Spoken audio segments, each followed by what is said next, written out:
Hello and welcome to the 2021 Game of the Year show here on the first show of 2022.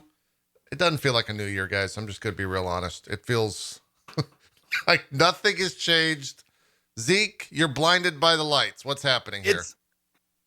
I couldn't sleep last night because I was so excited about doing this show. Oh yeah? I was laying in bed, was watching the new season of Queer Eye. As you do. And it's in couldn't Texas, get tired, by the way. man. Yeah, it's in Austin, right? Yeah. Like I think every episode's in Austin. Yep. Or at least Texas. But yeah, I was sitting there watching it and because I usually go to bed somewhere between 3 and 4 a.m. because I get up at like 9:30 or 10.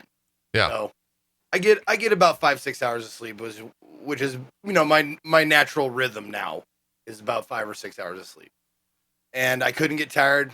4 o'clock, I turned off TV and I lay my head down. I can't wake back up.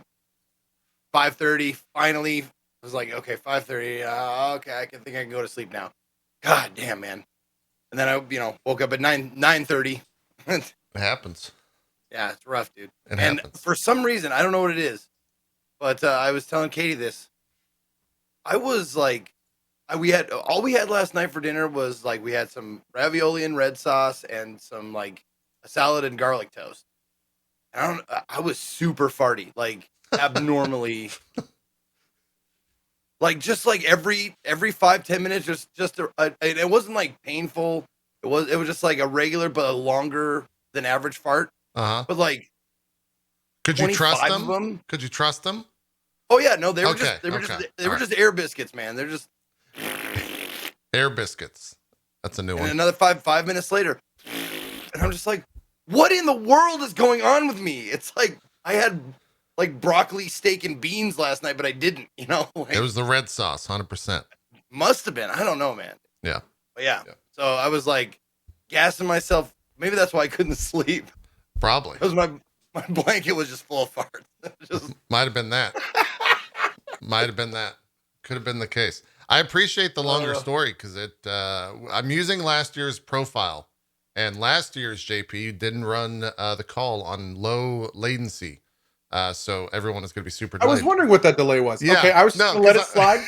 Whatever. I was watching you over here, and you were like a second or two ahead of what I was actually sending to you. I was like, that's not right. So it worked out. It's great. It's fantastic. It seems. People were asking if I was muted. No, I was silenced by Zeke's story. Yeah, as we all are. I tell a good story, man. Most people, I have their rapt attention when I start telling a story, especially if it involves farts. I think the one thing that may have been muted is when Zeke was saying, "I don't know what's going on." The answer is age. Age is going on. That's And listen, I hope you're ready for this roller coaster of farts coming your way because this ride ain't stopping, Zeke. That's true. Well, that's not like I'm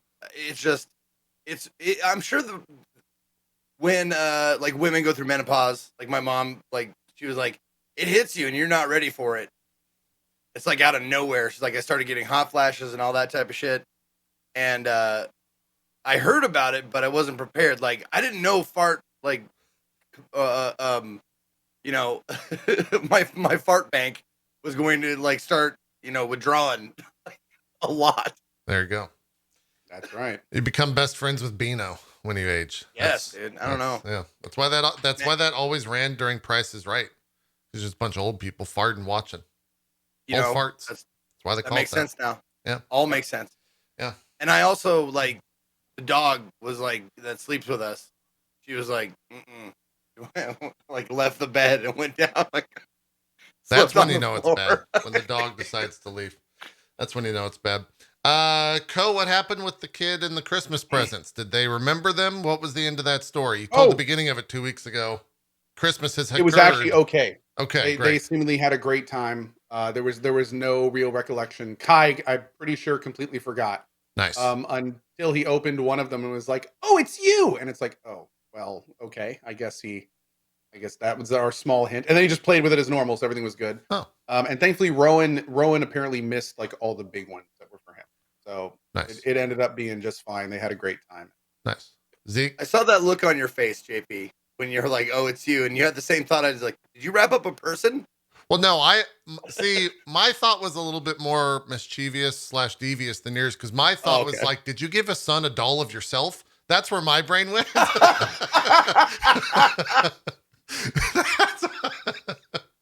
Oh God, does Zeke have a doll of himself? What's happening here? That's a dangerous 1 second if I've ever seen. Uh-oh. Oh my God, that's awesome. Oh my God, that's awesome. How long have you, well, he Dude. doesn't have his headphones on. How That long was have you a had gift. that? For a while now. Oh. I was still living in my single bedroom apartment in Billings. So at least 6 years, 7 years I've had this. Damn, that's But pretty yeah, sick. this was a gift from one of my mods a while ago, a long time ago. And yeah, they had this custom made for me. It looked well, hold That's on. pretty good. The arms are only positioned like that because it had a hammer that I lost. It had a big war hammer, Yeah. but it's Zeke, you know what you have to do now, right? You know what you have to start doing next year, I guess, because you missed this year. You have to start wrapping that every single year and give it to Katie as a present.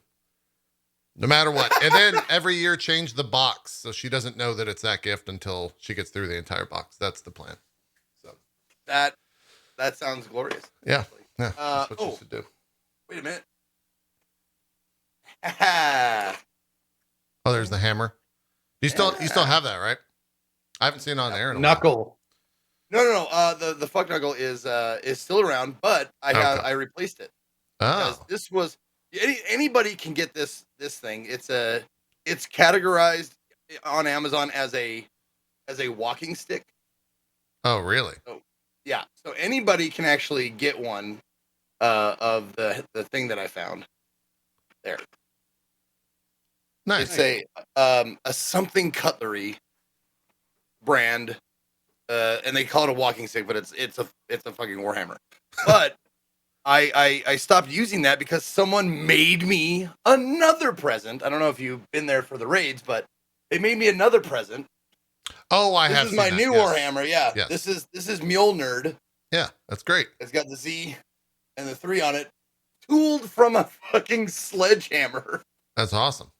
Yeah. Dude, that's badass. That's good stuff. That's good stuff. So we retired the Almost as fuck good as my knuckle in lieu of cocaine. in favor of the Mule Nerd. Yeah. Yeah. Cohh, you have some cocaine over there? Is that what you just said? I do. I have a great cocaine. Unfortunately, it's up in storage right now for the new basement. But yeah, God, I love cocaine. I love the cocaine. It's fantastic. It's hand. No, I've actually wood. tried out cocaine. You did. And You came over. You did. It made me feel like a new person, like a totally different person. All right, I think I'm safe from the clip. I think I've been removed from the clip by not talking and or being on screen. Now we're good. We're good to go. We'll delete the VOD. It'll be fantastic. By the way, I just JP, joined gotta what I say, missed. Don't worry about it. You didn't miss anything. You're good. Yeah, nothing. You Before I missed nothing. forget, have you lost weight, buddy? No, I think it's I was noticing that too because I was like, man, if I sit up, this looks pretty good. Trust me, I was gonna say that shirt. I went is to a the good doctor. cut on you, dude. Yeah, I went to the doctor last week, and they were like, we need to talk." Like one of those things. You gotta have the three years in quarantine, and they were just like, "What the fuck have you been doing to your body?" So that was a fun. Yeah, but did they put it the doctor way? They're like, "I'm not a fan of the weight you've gained." You know, well, it wasn't necessarily the weight. I was just like, look, it was quarantine 3 years, or it's been 3 years since I've seen you. 2.5 of those, or a year and a half of those, was quarantining and COVID. And they're like, yeah, no, we're seeing this in all our patients. You're not the only one types of situation. But no, they give me that about my weight and about smoking. Like, oh yeah, I'm sure.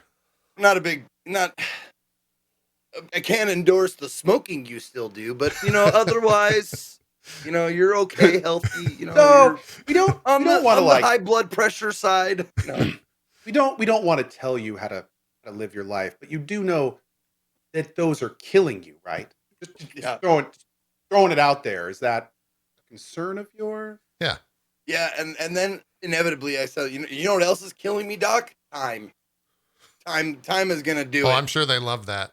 I'm sure one they way love or that another. response. Yeah. Anyways, go to the doctor, get your annual Sorry, checkups. sir, what? I was lighting up. What did you say? That's our advice. Don't Hold it smoke. right in their face. Don't smoke the weed. Or no, you could, if you could do that if it's legal. Don't smoke cigarettes. That's what I meant to say. Anyways, this is a weird start to a Game of the Year show, guys. I want to thank both of you here for being at the show, talking about cocaine and smoking, going to the doctor, and all that stuff. It's great. It's great. Let's start the show. Let's do it. Let's do it. I'm ready. Let's just get into it. Let's rock and roll. All right. I think we have 15 categories, which is kind of interesting that it worked out that way here on the Game of the Year show. 15 categories plus our top 3 games streamed and top 10 games of the year. We also have the community vote for everything.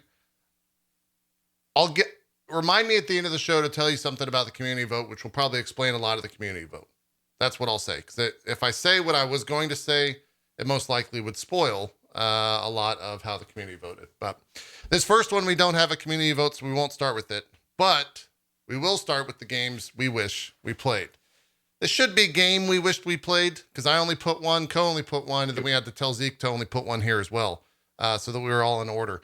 I'm okay with doing most of these together. This one is, I guess, okay. Do you want to do this one by one? Do you want to do this together? How should we go about this?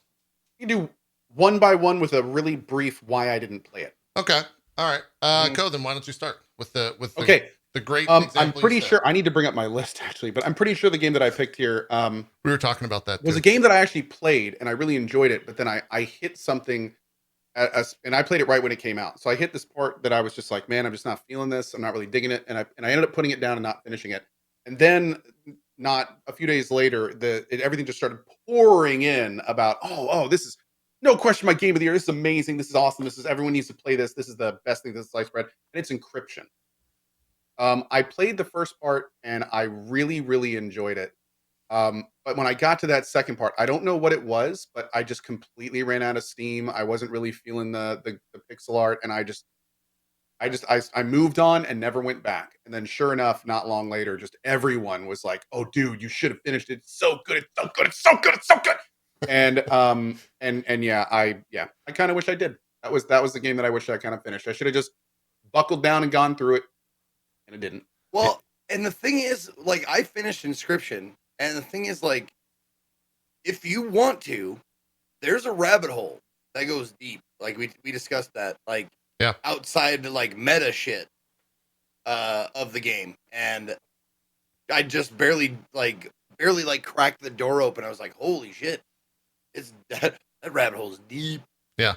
For the record, a lot of people are like, but you played it, Cohh.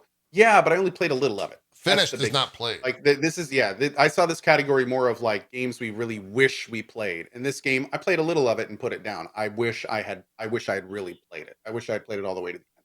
Yeah, my game. I still might. My game that I wish I played, much like Cohh, was one that I saw everyone ranting and raving about, and I watched a couple streams of it, and it's not necessarily my cup of tea. But I still wish I played it because everyone was going crazy about it. And I think it's hilarious that Cohh and I also chose the same game, which was Inscription. I wish I had played it. I've watched a decent amount of this, even as recent as like 2 days ago. I think a streamer was playing through it for the first time, and I was like, man, maybe I should go and check that out. But yeah, we still can, JP. The dream is not dead. It's true. Luckily, the stream is not dead yet. Yeah. You know what? It's not one of those games that I would say I would recommend to you, JP. I don't know because I could be wrong, obviously, but it doesn't strike me as something that I would bring up to you. Right. But we've also learned that there's no games that would actually make sense to recommend to me. So, fair. Who knows? Maybe I would like it. I don't know. Zeke, what was your game that you wish you played? Game that I wish I played. It's just I ran out of time, and it seemed like it would have been up my alley, at least a little bit. But I didn't have the 20, 30, 40 hours to put into it, so I didn't even start it. It was Ruined King, the League of Legends story. Like, I wanted to check it out. I wish I played it, but for a JS RPG, you gotta like sock away some time. That's 30, And I just 35 ended hours. up running out. Yeah, 30, 35 hours for me. For you, that's like 40, 50 plus. So Solid yeah. 70 to 90 hours. dude. Yeah, maybe No, the it- entire year. Maybe Yeah. the entire year. If you look on how long to beat, it's usually like take that times 1.7, 1.75 Yeah. for me to beat it. Yeah. It's good. I finished Rune King and it was a very good game. Funny enough, Yeah. they actually sent me, I got a record player for Christmas and they sent me the physical collector's edition for that. And I learned that Riot actually is making music and games on the side, believe it or not, because the soundtrack for that game is very good. And it's become one of my favorite vinyls to listen to. So, Well, and the other thing is, I don't think I would have given it a second thought after you talked about it, unless I had been enticed by TFT, like me playing Team Fight Tactics, but also even more so that I got to look at the whatever if it's, I don't know if it's canon or not, but the lore behind it on Arcane. yep. Like, I was like, okay, League of Legends isn't all toxicity and shit talking. Yeah. Yeah, there's actually, some good stuff in there. Turns out that's the case. Yeah. All right. Next category, which we will start with the community vote.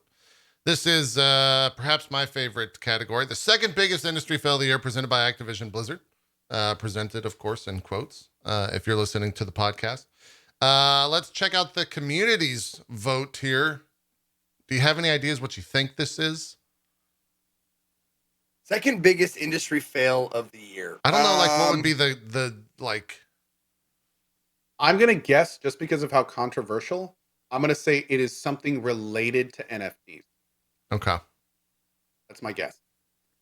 Yeah, it does. Yeah, I didn't even think about that. The industry fail does not have to be a specific company. I guess it could be like an industry wide. It could be anything. It could be any event that That's a great answer. Good answer, Cohh. Okay. Good answer. Show me NFTs. Oh, it is. So I didn't say anything because this was the test for the community, so I knew this one ahead of time. But yeah, NFTs and video games. That's what the community voted on and won. Good one. This, to be honest, this one didn't even. I think both me and Zeke had a hard time with this category. I know Zeke did because he actually messaged like, "Hey, what'd you guys put for like?" I did too. Yeah, like Even with my answer, I did too. I think it's. No, not this one. Oh, it wasn't The this one. It fail- was okay. It was the other one. Redemption was the one. Yeah. For me, it was just like, man, Blizzard really like fucked up. And I just kept repeating that. So yeah, Zeke, you ended. So let's start on this one. We'll do that whole thing again. What was your biggest industry fail of the year? Presented by Blizzard. There was a lot. There was a lot going on, a lot of different things that happened, a lot of different fails. But I had to narrow it down to one that affected me personally. Okay. Because I had a lot of the other ones, like I was standing on the outside, but the one that I was standing on the inside and was paid to participate in was the Cohh Media Prime Time. Good one. Good one. Oh my God. Man. So Barry actually contacted me, and he was like, "How do you like this blurb for your biggest fail?" And I was like, "Oh, we gonna write him? Let me write him." So their skills at entertainment and production value. Cohh Media is a leading producer and marketer of digital entertainment products like video games. Their skills at entertainment and production value, however, were found severely lacking in the presentation they gave at E3 2021. After what seemed like eons of game dev interviews with zero footage of the game being discussed, it got to a point where Zeke found himself having to play Steam trailers alongside of the interviews in order to fulfill his sponsored contract without falling asleep. That's what it was. It was just like no one in entertainment had a hand in making whatever that ended up being. Yeah. Like, they want to know about the game. Let's talk about it with just people. Like, let's not show any of the fucking game that we're actually discussing. Like, not in B-roll, not like in a little picture-in-picture. No, none of it. We're going fucking Maverick with this fucking interview shit. And I'm just like, dude, come on. Yeah. This was Just show the 1 minute trailer from Steam and just loop it. That's fine. It was a really interesting one because everyone, and I mean everyone in the industry that I'm friends with, did a sponsored stream for this. And I did not, because I was not a part of Loaded, who I think like did a batch deal for this. And so when everyone, I was like, man, that sucks. I really missed out. Oh, well, I'll just watch it. And then I started watching and I was like, thank fuck. Because I just made fun of everyone watching it. It was great content. Oh, yeah. I had a grand time. That's one of the few times where it's like, it actually worked out okay. And I felt all right about that. But I went in with very low expectations and they weren't even close to met. yeah. Like, and I really was not expecting much. It was, here, are you next or am I next? It doesn't matter. You can go ahead. Okay. So for the record, I would like to state that if I had remembered that. Yeah, I didn't even remember that. That was a great pull. Most likely it would have been that. And I think honestly that really fits this category because it's like the industry fail. Like something like so out of touch, so terrible. Anyway, a lot of what Zeke says echoed with mine in terms of this is something that was a big deal to me. And the thing for me is that this particular fail is compounding. And the reason it was compounding was because like I feel like there was this huge potential for something really good to happen. We were actually told middle of the year that something was going to happen. And then as we got closer to the end of the year, it was like a second. And after already totally screwing up expectations, we got a second screw up of expectations when they pushed the Cyberpunk patches to next year.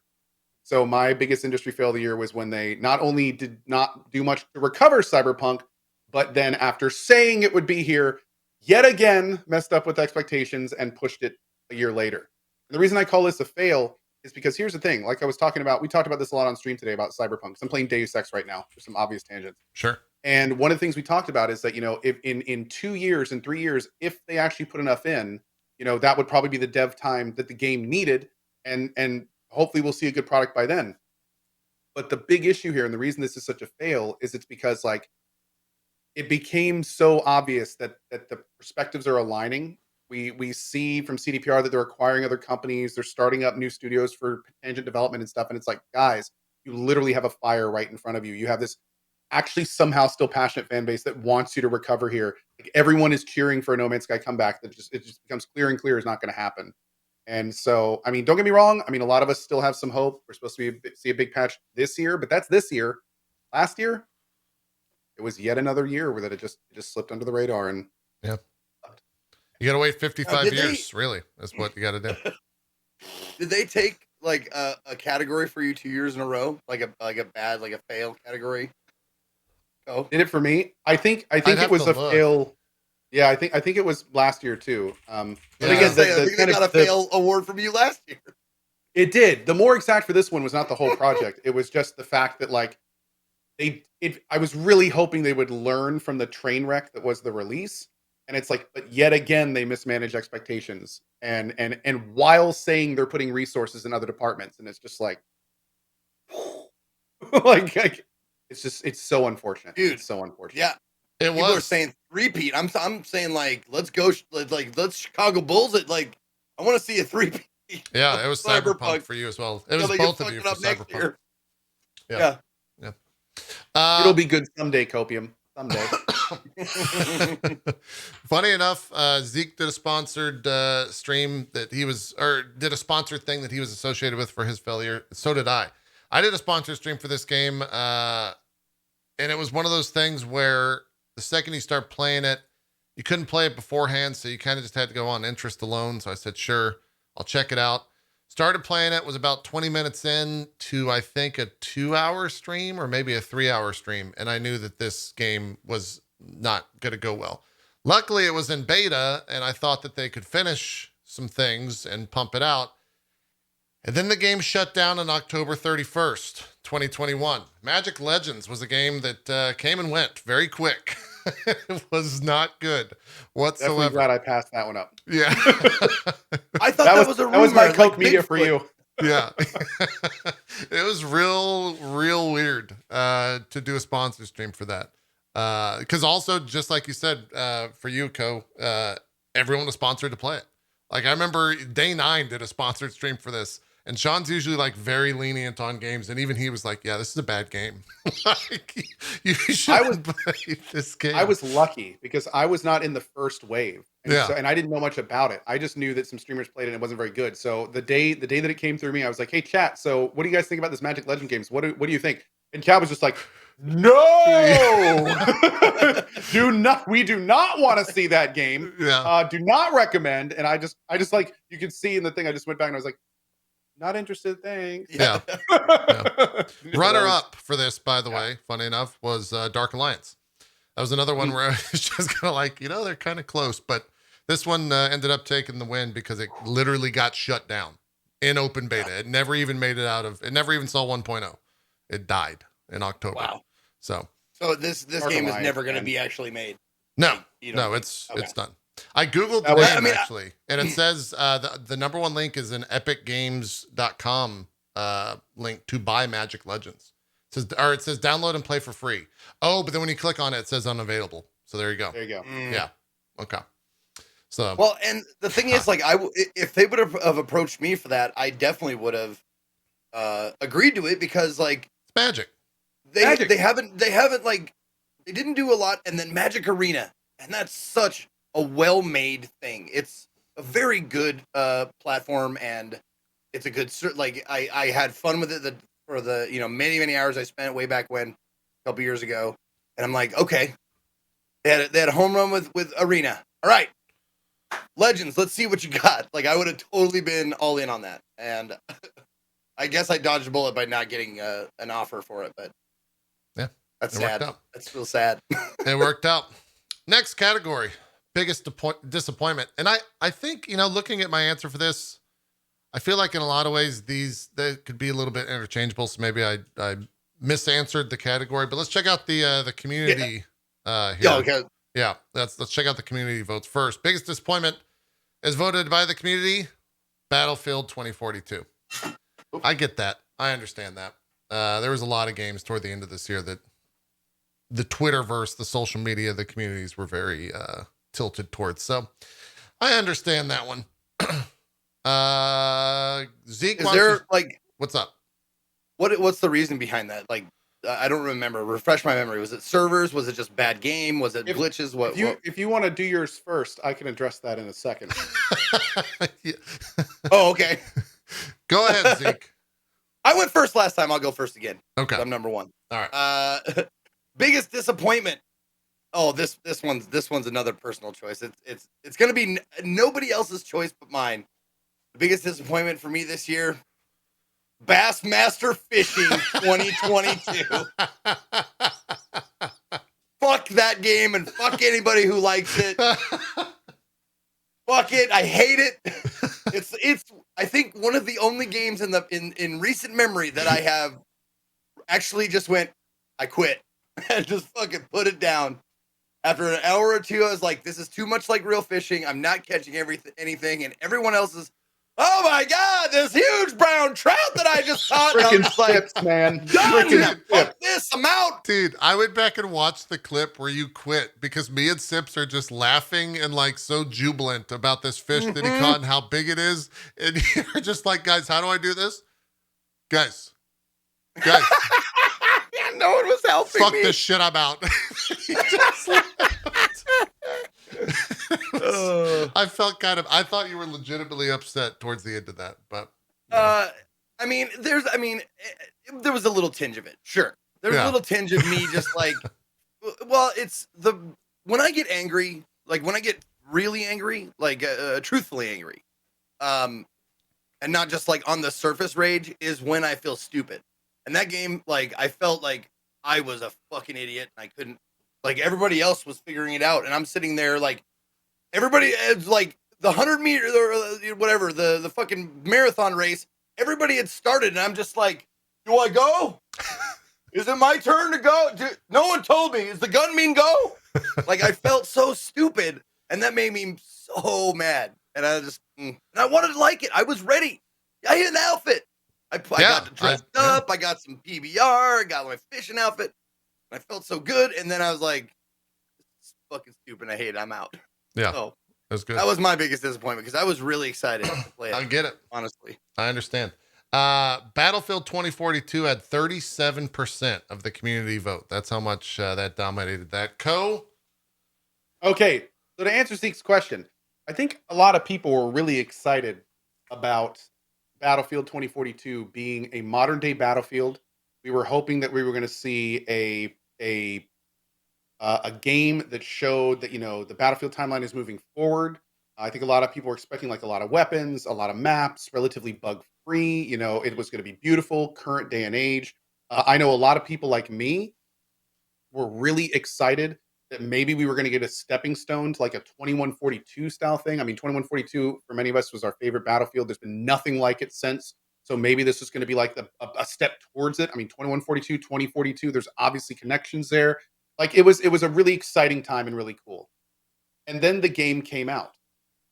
And it turned out to be one of the more it was just not great. It was a hugely buggy experience. There were troubles everywhere. There weren't a huge amount of weapons. There wasn't a lot of variety. Like it just was a huge disappointment. Makes sense. It was for me personally, one of the biggest disappointments of the year. I had an okay time playing it. I mean, I played with you, JP. It's fun. Yeah, It's fun. It's fun I to run had around fun and shoot time, stuff.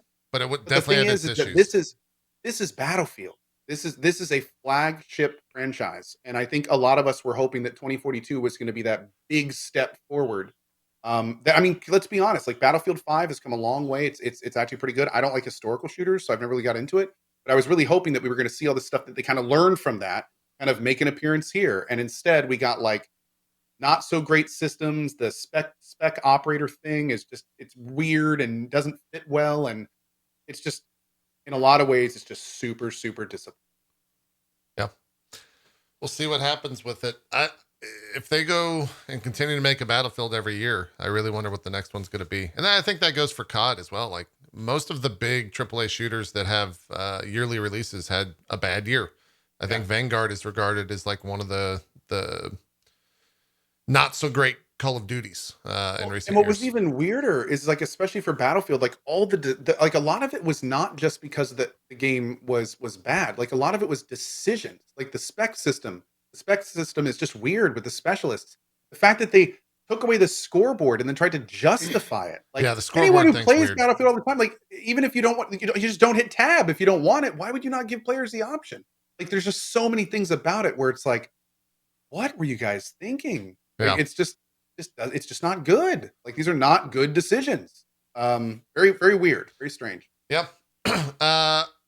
My biggest disappointment of 2021 is not a game, which is maybe like I said, where I think I got these two categories a little bit confused because I actually put a game for the industry fail of the year, and for this I put more of a theme. I think it could be anything. I think you're fine. Yeah. Okay, I feel the same way. Cool. I appreciate the support. I do take umbrage with games I wish I played, and Cohh actually played it, but well, nitpicking. That's for future. As far as I'm concerned, you can it off. So that's, to counter your argument. Jesus, guys, can I talk about my biggest? Guys, can I talk about my biggest disappointment? I know he muted it to you guys, but I heard what he said, and Cohh. Oh, that was awful. I didn't know you could be so foul. Jeez. I'm kind of impressed. I save a little aroused, sweetie. I do. It's 2022, new year, new Cohh. Talk dirty to me, Daddy. So yeah, my biggest disappointment was a thing. I think last year we ended the year with Alex coming out, Half-Life Alex coming out. We were like, fuck yeah, let's go. Let's VR. Great. Let's see more of these. I couldn't name a VR game that came out this year. I don't know if that's a situation of like the COVID coming into it with like chip shortage and the hardware is just not there. So the people just don't have an interest in like, that's a great one. Making a game, but like I'm playing Resident Evil 7 VR 1 hour a month right now. I'm enjoying the aspects of the game as much as one can. And it's really just making me want another VR experience. I'm actually thinking of like setting up my index again, but the more that I think about it, and we talked about it yesterday on my stream, like I don't know what the fuck I would play. Apparently they did a Skyrim with Alex controls. They did a mod for that, and people said it's very good. But modding Skyrim is a whole nother thing, so I don't know if I'd ever actually go back. I'm to actually that very far. hopeful. There apparently is a full production mod that's going to allow Cyberpunk to be played in VR, and I got to admit, just walking around that world could be kind of awesome. That might be good. Yeah. Also, can I just say how hilarious it was that when you said no good game has come out in VR, that my chat erupted with RE4? It's already a game. That doesn't count. Yeah. They just put it in and then, VR. I mean, it could also, that could be part of the discussion too. Like the Oculus gets all these fucking exclusives, and now you have to have like a Facebook account. But I think they like went back and said that you don't have Okay. to have a Facebook account now or something. Like, So, just to give you a little bit of a dystopian here. So, the Quest 2, it's fully contained, which is cool. Yeah. Easier accessibility. You don't need sensors anywhere. You don't need a computer. It's literally fully contained. But just to give you a little glance behind the screen here, there's a game. I can't remember the name of it offhand. But there's a game that was in VR on the Index and all the other headsets, and it was very highly reviewed. Well, then it was apparently bought by Oculus, or it was made for Oculus. And because the hardware is so much worse in the Quest, they updated the game with a downgrade to the graphics so it could run on the Quest. And all the reviews plummeted because they were like, we can't even get the good graphics back. Like, what the hell? Like, what are you doing? Like, they wow. completely downgraded the game to be used on the Quest. I think it was Onward. Yeah, chat's saying it's Onward. So just to give you an idea, like, it's very clear that the Quest is might be cool and stuff, but they don't care about VR. They just want you to use their stuff. Like, let's be real. That's So, wild. yeah, kind of unfortunate. Kind of unfortunate. I hadn't heard about that. Yeah. So yeah, give me. Let's get some more VR games. 2022. Yes, let's agreed. get them out there. We need Half-Life Alyx too. Like we yeah, 100%. Just make another one of those. Super simple. You know, you got the engine. Make another experience. I want another Resident Evil, another Astrobot. Like there's some good titles like that you could definitely make out of that. But also, I don't know if like because I didn't play Alex, and that was like I thought you did. No, I did. You're right. I did. I played it for a little bit, and then I stopped playing it because of wanted to get the Index. Yes, the Index, and then I got that's what I meant to say. I'm sorry. I got the Index and didn't ever pick up Alex again. I have not used that Index yet. I was so excited about it, but I had to wait so fucking long for it. Yeah, the excitement waned. Backed up like for months and months. Like I think I had it on hold or a reserved Index for I want to say over a year, but I'm not sure. Yeah. I get it. Well, hopefully, I mean, they're still deving it, and you know, hopefully, we'll see more and more stuff come this year. There are a few titles this year that should be interesting, but they're not until like mid and late. So, hopefully, we won't be seeing this 2 years in a row. Yeah, we will see. We'll see. Next category. Favorite multiplayer game. Let's go to the community here real quick, see what they voted for. Halo Infinite.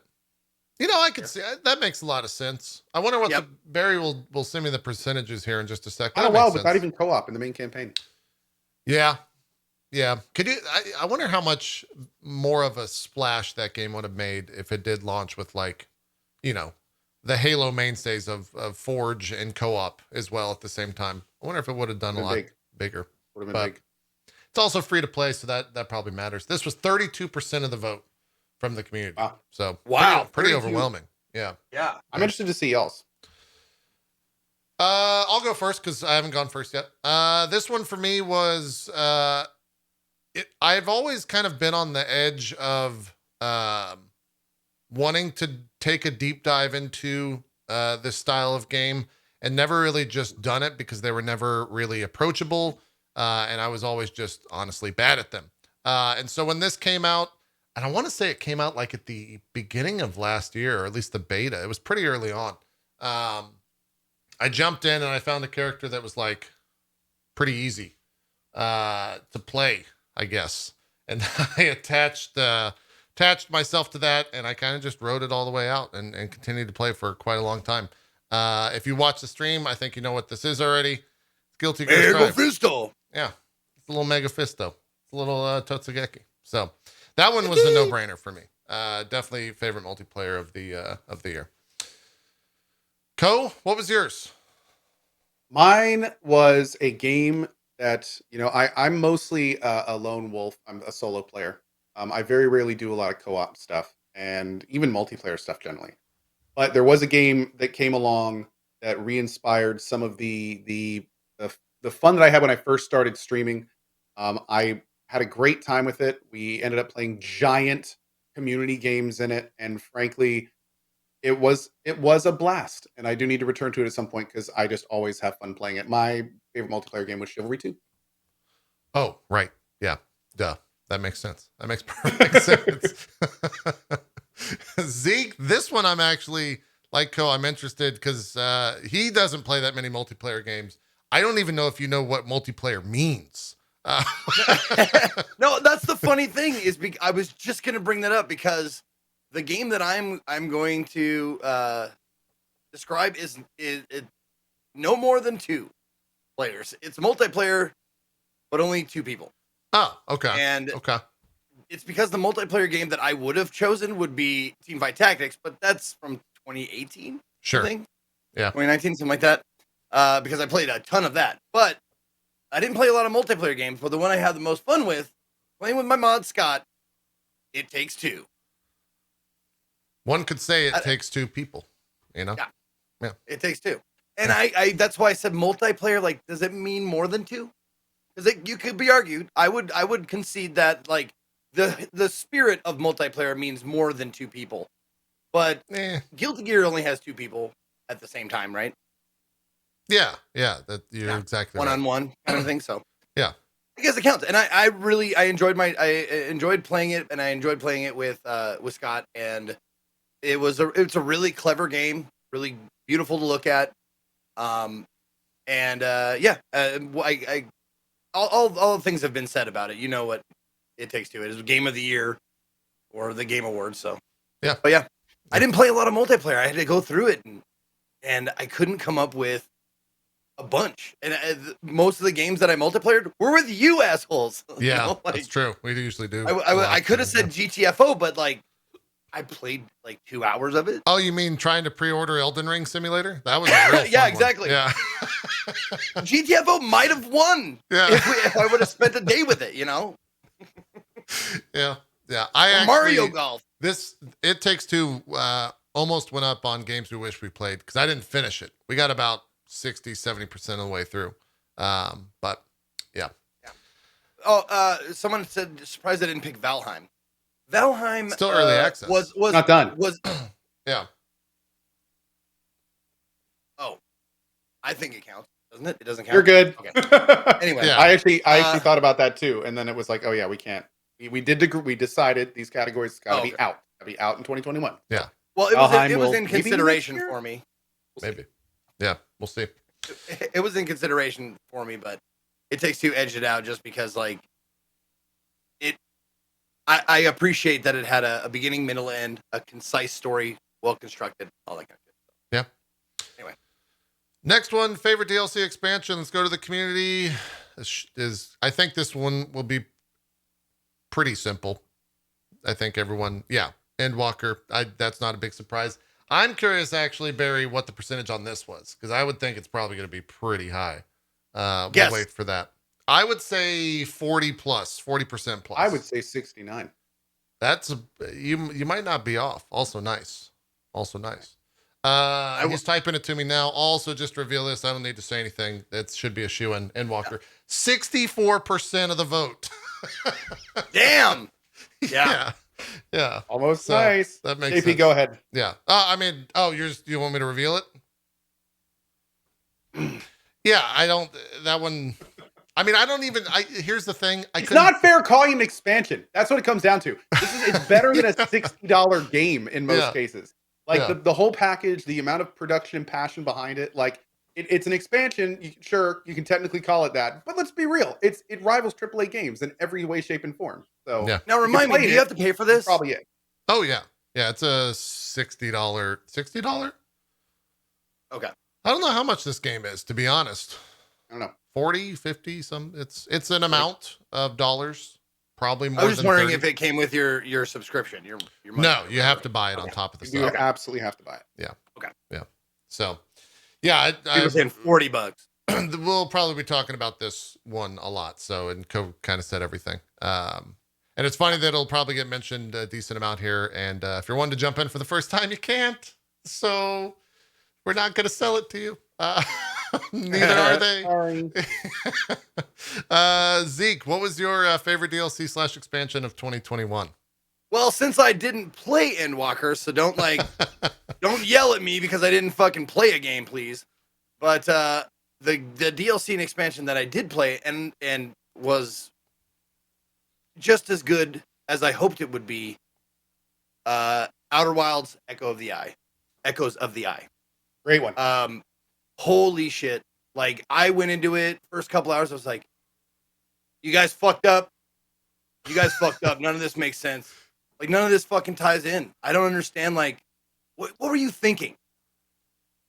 And then, like, there was that moment, like, oh, you know, like, it all just, like, and it was amazing. I absolutely loved it. It's one of those, Outer Wilds was my game of the year when it was released.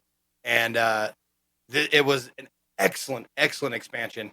And that's why I hope people like who like Outer Wilds and maybe are a little like start off a little bit wary of this when they play it for a little bit. Like, don't worry. First thing I tell you, like, don't worry. It's worth it. It'll make sense.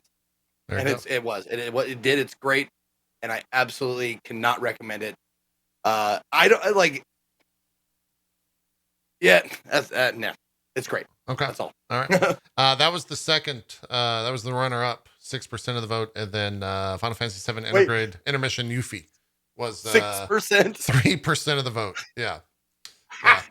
Third so 64% of the vote, and then in second place with 6%. Yeah, exactly. Favorite writing. Let's go over to the community vote here. Okay. Endwalker. Oh, did I say I meant absolutely cannot recommend it enough? Yeah. I think that was misunderstood. Endwalker for the community vote here. And I think I'm going to say this now because we're about 2 votes in and this is going to happen a lot. So Endwalker shows up on a lot of the community votes in terms of that you could vote for it. One of my mods got pestered so much by people that he just said, apparently, fuck it. And told the person in charge to just allow it to be voted on. And didn't talk with any of the other mods. And it's probably going to pop up a lot in this type of stuff. From the community. Favorite sound design, Endwalker. Favorite music, Endwalker. Favorite art style, Endwalker. Favorite gameplay, Endwalker. Oh, no. Best game that's not Final Fantasy franchise, Endwalker. It'll probably be Wait a minute. I will say this, Did you read? Barry just sent me the percentages. This one was only 33% of the vote. Okay, good. And I think we'll go back to ours and throw this in. Zeke, why don't you start off? You bet. This was like best writing. Now it says we changed the category from narrative to writing. Now narrative strikes me as a concise story, like the best story. Best writing though does not necessarily mean it's the most engrossing story. It's just the writing of the lines and the dialogue and all that stuff was just spot on. So, with that in mind, my favorite writing of the year, Marvel's Guardians of the Galaxy. Awesome. Fantastic writing. A good pick. Change the category specifically so that would fit in. Absolutely. And that's very much, everything Zeke said, echo. Yeah. Fantastic writing, for sure. For something that is not only AAA, but it's also, MCU, or not MCU, but Marvel related. Yeah. To surprise me as much as that did with how good it was, but also how faithful it is to the characters within the game, how you would think they would talk, act, behave, all that stuff. It was very surprising, and I'm so glad I gave it a chance because I would have written it off. I totally would have. It would have been like, I think everyone, fucking Marvel game. After that E3 showing, I think everyone was scratching their fucking heads. Like, why does this game need to be made? I turned down the sponsorship after the E3 showing. Yeah, I was going into it like, well, I'm a Marvel fanboy, so I gotta press play here. But like, yeah, and then it turned out to be awesome. So, it was incredibly pleasantly surprising. Yeah, I think we all were. Cohh, I think I know what your favorite writing is, but I'll let you say the words. Go ahead and just pop it in. Yeah. That's what Obviously, I thought. Pathfinder. That's what I thought. Pathfinder is probably one of the most well-written games I've played in a long time. It has incredibly meaningful characters. It has fantastic side quests. The main story was incredible. It was multi-layered. It had twists. It had turns. It was very fun the entire time. And I mean, it's one of the only times I got fatigue in this game. I got fatigue in this game because of how long it was. But here's what's crazy. It wasn't because I was tired of it. It was because there was so much of it that I enjoyed and loved. I just kept going and kept going and kept going. Like it was like eating too much pizza. It's like you love it the entire time, but there's just so much of it. Yeah. But yeah, I loved it beginning to end. The side quests were amazing. There were numerous times in the game where like I was just like so much emotion was going on, and gives you goosebumps and stuff. It was just phenomenal. So I highly recommend it, and it should be a must play for any RPG. So was that 100% for you? Because I know you played this game for like a massive amount of time. I pretty much did everything you can do in one run. All right. There were just a few things I didn't do as I got closer to the end. But one important thing to mention is I did everything you could do in one run. The way the game is designed is they can be drastically different runs depending on how you play the game. Not only your alignment, but just down to like there's this really cool system where it's like you pick your class in your party, and that's kind of like standard traditional stuff. But then in the game, there's this thing called a mythic class, and that is this class that sits on top of your normal RPG class. And depending on what class you pick there, and there's what chat 7, 8, 9 of them, they can all dramatically change how the game goes. I mean, there's ones like Demon. There's one called Swarms That Walks, and that's basically you're just like a giant swarm of locusts and flies.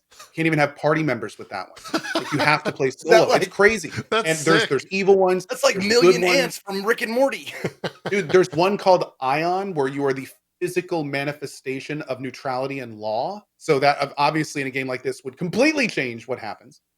It's super, super cool. And the fact that they actually made it all work in one game is like Howlcat is in our industry like top of their form RPG makers. It is baffling how much it all worked. And surprisingly it worked pretty well off release. Kingmaker was a mess on release. Wrath of the Righteous had problems. Don't get me wrong, but nothing like Kingmaker. They've come a long way.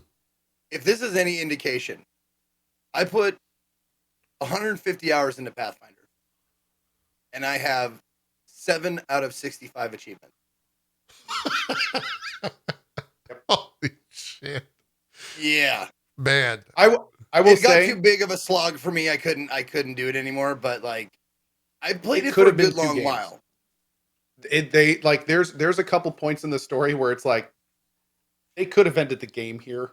Like it could have been 2 games. They really have like the amount of sheer content in Wrath of the Righteous is staggering. That's crazy.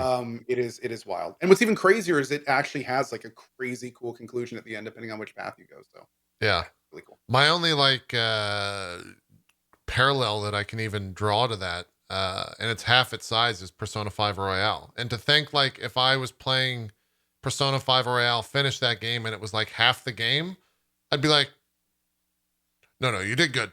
We don't Imagine if you could play. we don't need to A good play way to any think more about of it is imagine if you could play Persona 5 Royale and like play a different character. So it'd be like everything would be God, different. yeah. And it would be the same game, but like so many things, all interactions would be different. Everyone would be different. Like, yeah, it's crazy. Yeah, that's a big game. That's a big game. Let us move on to the next category. Favorite art style. We'll jump over to the community vote here. Now, this one I don't think is going to be Final Fantasy, but I don't know. Let's see what we got. Okay, Psychonauts 2. Yeah. Hey, good shade. That makes sense. 13% of the vote. Oh, that means there was a lot of different opinions there. Contested. 13. Yeah, man. Yeah, 13% of the vote. We'll go back over here. Zeke, you seemed excited about that one. Perhaps why? What was your favorite art style of 2021? Was not Psychonauts 2. Oh, but fantastic. it was Psychonauts 2 was definitely in the top 3 considerations. But my favorite art style this year, Ratchet and Clank Rift Apart. Oh, Good That pick. was amazingly well done. Yeah. I forgot you had played the- that like this past month. Yeah, the size, the scope, like everything, like this, everything was so well done and so well rendered. Graphically, it was a feast for the eyes, and I hate to say that because it's such a cliche phrase, but it was a feast for the eyes the entire way through. Like there was never a point that I was in some place that was like, like a Gears of War, like gray and brown and, like meh. Everything popped in that game. And Yeah. it was like, it's so fun to just look at. And sometimes like it was one of those games that I just stopped and I was like, and I just like panned the camera. I was like, wow, it was stunning. Very, very well done. I agree. Good choice. Yeah. I think that and like Demon Souls, if those are the two games if that's the future of what PS5 and what games are going to look like on a console, like fucking let's go. Like sign me up. I can play from my couch. Like, Yeah, awesome. those This games is gonna are be good. just phenomenal looking. Art style, Cohh, what was yours? For me, this game really stood out. I thought, it was kind of tough. Here's the way it worked for me. I played a lot of games this year.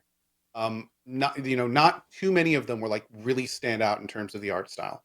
But this game, I played through it beginning to end. I enjoyed it the whole time. And compared to other games, I'm like, not only is this game beautiful, but there's no question out of all the games, that's the one that I walked away from and was like, that looked really cool, especially some of the creativity involved in some of the levels, which was crazy. I'm with you, There you chat. go. Psychonauts 2. Psychonauts 2. I figured that would pop up here. There were a lot of pretty games, but this was the one where I finished, and it's like I'm never going to forget how that game looked. Like especially like the levels with the Jack Black character and everything. Like you pan around and look at those levels, they are wild, they are beautiful, they are super creative. Like it's really cool. Yeah. Very, very much highly recommend it, and it's a great game. Awesome. That was 13% of the community vote, as well as yours, Kina, Bridge of Spirits. I forgot which way that is. 10% of the vote. And in third place with 5% of the vote, and also my choice. I feel like this is the second wave of this. I mean, it's definitely the second type of game we've seen with it out of that series. But if you didn't play Xrd, you played Strive for the first time, and you were just blown away by the graphics in that game.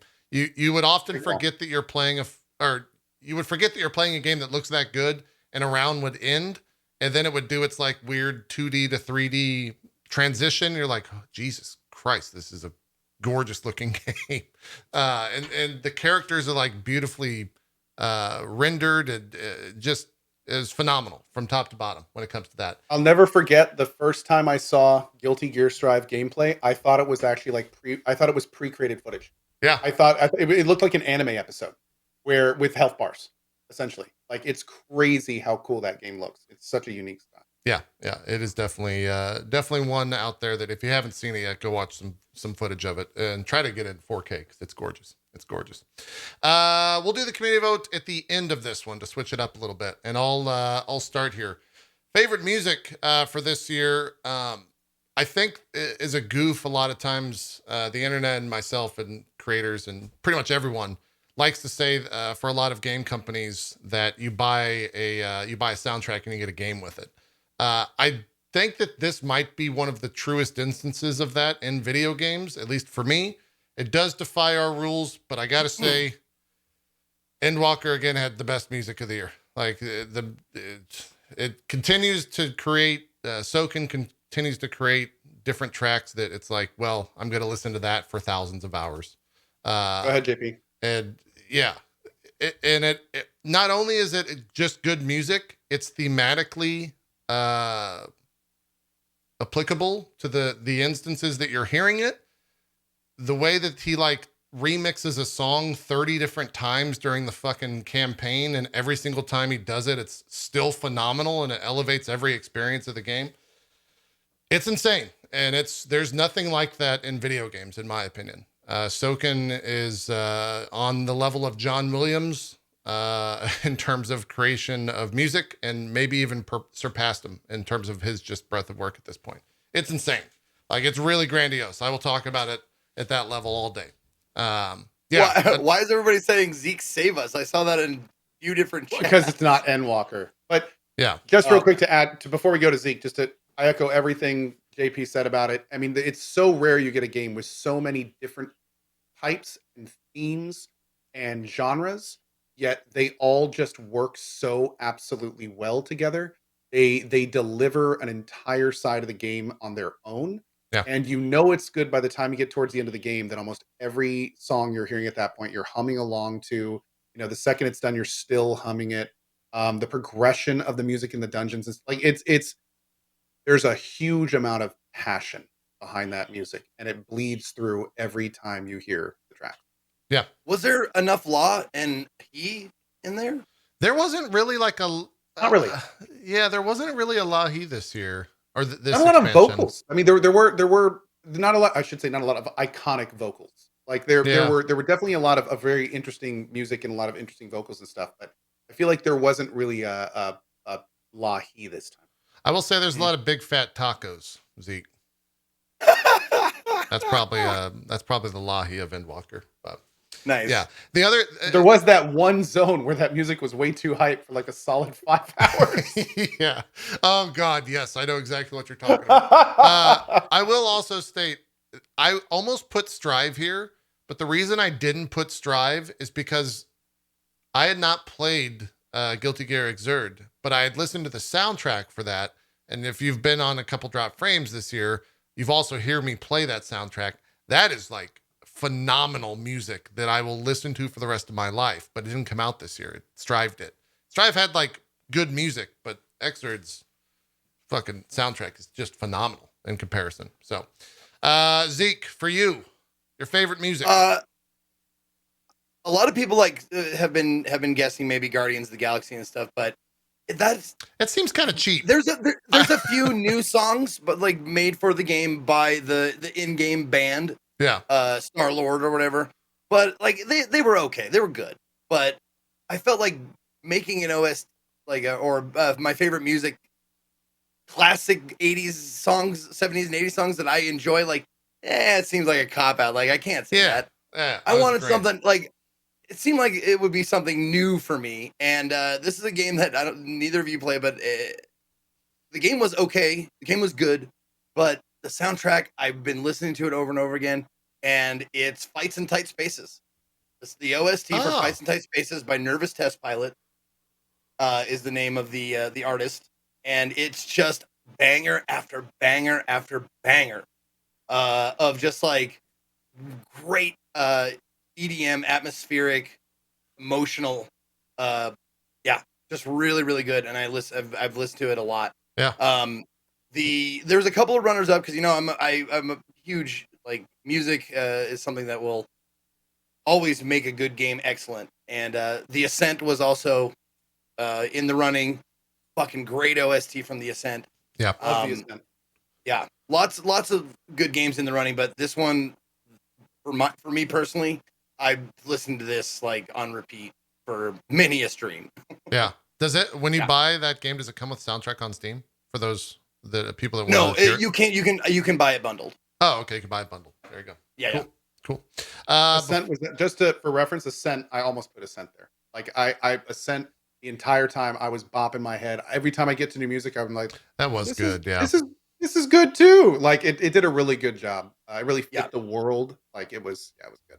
Yeah. The Ascent artist, by the way, Sweet Justice. Great name. Nice. That's a good name. Let's see what the community voted for. Favorite music. Final Fantasy 14 Endwalker. 32% of the vote there. 17% for Marvel's Guardians of the Galaxy. And then 7% for Near Replicant, which was, I guess, a remake, but also still very good music. Square Enix. Taking all three from the community there, if you think about it, with Endwalker, Guardians, and then Near. So interesting. Let's go to sound design. Barry, that might have been always a tough one for me. This one, it was tough, but the second that I thought about it, it immediately was like, oh yeah, of course, that's it. That's where I went. I guess since I'm talking about it, I'll reveal mine. This was the one where I think it added to the game. There was different noises in this game that I had to actually like listen to make sure what I was hearing was actually from the game and not, I don't know, a glitch or something. It was definitely otherworldly. They nailed it. I think all the different items in the game that you can pick up all sound so unique, and not even talking about the actual bosses and all that type of stuff. It was definitely runner-up for music as well in a couple of cases, at least one of the bosses. But for me, Returnal was my favorite sound design of 2021. Go ahead. Absolutely, man. I echo Yeah. everything you said, dude. It was phenomenally well done, audio-wise, just everything. And the thing that, and it may seem like very small, but the thing that always comes back to me is the fucking rain. Yeah. And just standing in the rain and just hearing it and feeling like closing your eyes and feeling like you're actually in like a drizzle. It gives me chills like thinking about it. It's great. Yeah. That one, the Oregon boss fight, the water dude, whatever, I forgot the name of the boss, the third boss, second boss, something like that. That almost made it eligible for favorite music. Music boss? Yeah. Yeah. The music boss. It was Hyperion. There you go. Hyperion. It's just great. That shit. It was so good. Ooh. It was so good. Even though when I played it, I had a giant sound glitch on that boss that I actually ripped my headphones off because it just peaked all my volume at like 1,000%. Yep. Scared the shit out of me. Anyways, Cohh, what was your favorite sound design of 2021? Here's the thing. This is going to be a huge surprise. Uh-oh. Now, first of all, I do want to state that Returnal's awesome. There were a lot of incredibly cool things in Returnal. I completely see why it would deserve a win here in this category. When I played what I played, I was routinely not only surprised by the types of sound they were using, but there were a few times when the balancing and everything was exceptionally cool. This entire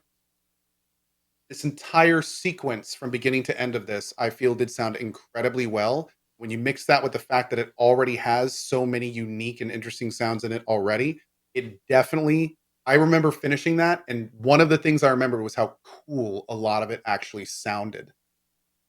My favorite sound design was the new war from Warframe. Oh, I haven't played that There yet. are some incredibly cool scenes when Interesting. you're in battle, when things are going on around you, and everything in that game is unique and its own. So the design and the setup and how they came about and did it, like, it sounds alien, it fits, it's well balanced, it's super, super cool. And I have to say that when I was done, especially after, what's super cool about the new war is you actually play a bunch of different characters that aren't your Warframe. Spoilers. But like they do this really cool thing where you're constantly going through different situations as different characters. And each one has like its own entire environment that follows it. And a big part of it is the sound, and they did a fantastic job with it. I don't like the way this is going. Can you switch mine and Cohh's answer so I'm the outlier? Can I be the weird one again? I don't like this. I don't like this new world we're living in. No, this is not New World. This that Okay. game. Okay. Wait a minute. Hold on. How was that not the biggest disappointment and/or industry fail? Now that how did New World not even? Because none of us played it. Yeah. I played like it for 70 2 hours into that game. What are you talking about? That was all a dream, JP. That never happened. I mean, I like to say that it was. Unfortunately, it was a nightmare. Wasn't it like a delayed disappointment? Like it was like it right was off the bat, like, everybody was like, "Yay!" and then they fucked it all up. You're right. It was a little bit of a delay. I could have. Well, here's the thing. I mean, I think it was a New World was a huge disappointment if you expected it to be the next big thing. So it's all about expectations. Like I remember when specifically when you were playing New World, I think at one point I even asked you, like, how are you enjoying it? And your answer was not, "Oh, it's the next big thing. It's amazing. It's awesome." You're just like, I'm kind of having fun. Yeah, playing day with one my or two. friends. It's like, yeah. You had no big expectations, so you didn't have a lot of fail. I definitely have talked to some people that were really hoping it was going to be the next big thing, and they were just like, "Oh, dude, I was forced out, essentially." Like it just became too much. Like I tried to put up with it, and it became too much. I will also say I've talked to people that that's their game of the year. So even now, people still play it nonstop. Yeah. People for whatever reason are super huge fans of that. So hey, more power to them, dude. Yeah, glad they're having fun. That was my response. Glad they're having fun. And then I immediately blocked them, and I will never talk to that person again. Come on. Well, they outed themselves. Terrible. Yeah, they outed revealed what kind of themselves for people they bad are. opinions. You're boring and you have bad opinions. I don't want to associate with you. We have a mutual friend, Dr. John, who visits my stream nonstop, and I always rib him about New World because he loved that game, and me and Strippin just like cold turkey quit, and he kept playing, and I was like, bro, why the fuck are you playing this game? It's so fucking bad. And we would just rib into him for like a week afterwards. It was great. It was a good time, but luckily he moved on. I think he's getting ready for Lost Ark, and I think a lot of people are getting ready for Lost Ark. So, did we do the community vote for this? For sound design?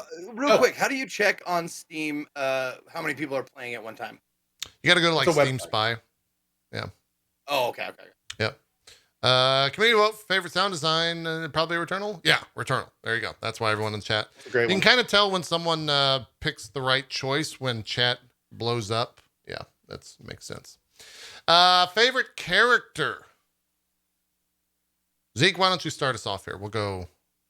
Actually, are you looking something up? You want Cohh to go first? Yeah, go ahead, Cohh. Go first. Yeah. Okay, so now this one was a tough one for me because I am an RPG player. I live in worlds with hopefully interesting characters if I can. So I needed to kind of narrow this down a little bit. I mean, obviously there's 50 plus amazing characters in Pathfinder. You know, there's a huge pool for me to pick from. So one of the things that I did to narrow this down is I decided for this character, for my favorite character, it's which character did I feel to me made the most impact from the course of the story. Like what game delivered me a character in the best way to where like I really felt that there was something going on. Like the Warrior of Light. No, I'm just kidding. So basically, for me, when I started this game, not only was I not like super into it, like I didn't even know if I was going to finish it, but I went in going like, you know, like when the first scene, I was kind of like, man, this isn't my version of this guy. Like I don't know if I'm going to like this. Sure enough, by the end of the adventure, I was like, not only am I on board with this, I want to see more of this. This was great. And the entire game just added into this character becoming one of my favorite this year. My character was Star-Lord from Guardians of the Galaxy. And again, nice. for me, it was very much because they did Eidos Montreal did such an incredibly good job of adding range, of adding backstory, of adding just so much cool stuff in from all these different angles where like I was a Chris Pratt guy. I actually one of the few movies I've seen is Guardians of the Galaxy. So I came into this being like, man, this isn't Chris Pratt. Like and that's my Star-Lord. So it's going to be super weird seeing this dude. And by the end of Guardians of the Galaxy, this is my new Star-Lord. Like this is Star-Lord. I would agree with that Like statement. I feel like this character was good enough to where it's like, sorry, Chris. Like, this is my guy. Like this guy, he was awesome. He was great. So I really enjoyed it. I thought he was awesome, and he was probably one of my favorite characters. Yeah. Man, that might be one of the first surprise of the day for me, especially from you, especially from all the other characters in that show. Yeah, and I thought, or from that game. Yeah, I thought it was gonna be Pathfinder as well. Zeke, what were you looking up before we move on? Oh, I was looking up current players for New World. I think it's still doing it right. In the past 30 days, it is number 7 on the Steam charts apparently. Still doing right well. after Team Fortress 2 with 109,000 current players. Yeah, that's not bad. So yeah, it's doing okay. It's not doing bad. Yeah. Okay. Zeke, your character of the year? Real quick, for the record, my second was Camellia from Pathfinder. Yeah. Okay. There you go. Yeah. My character now this is a well-beloved character, a character that's had many games under their belt, and part of me was like, are you doing this because you might not be able to do it again? And like, no, I don't think so. Like the standout favorite character for me, the one I just love jumping into the shoes of and watching run around, Abe. Oddworld Soulstorm. Okay. Makes sense.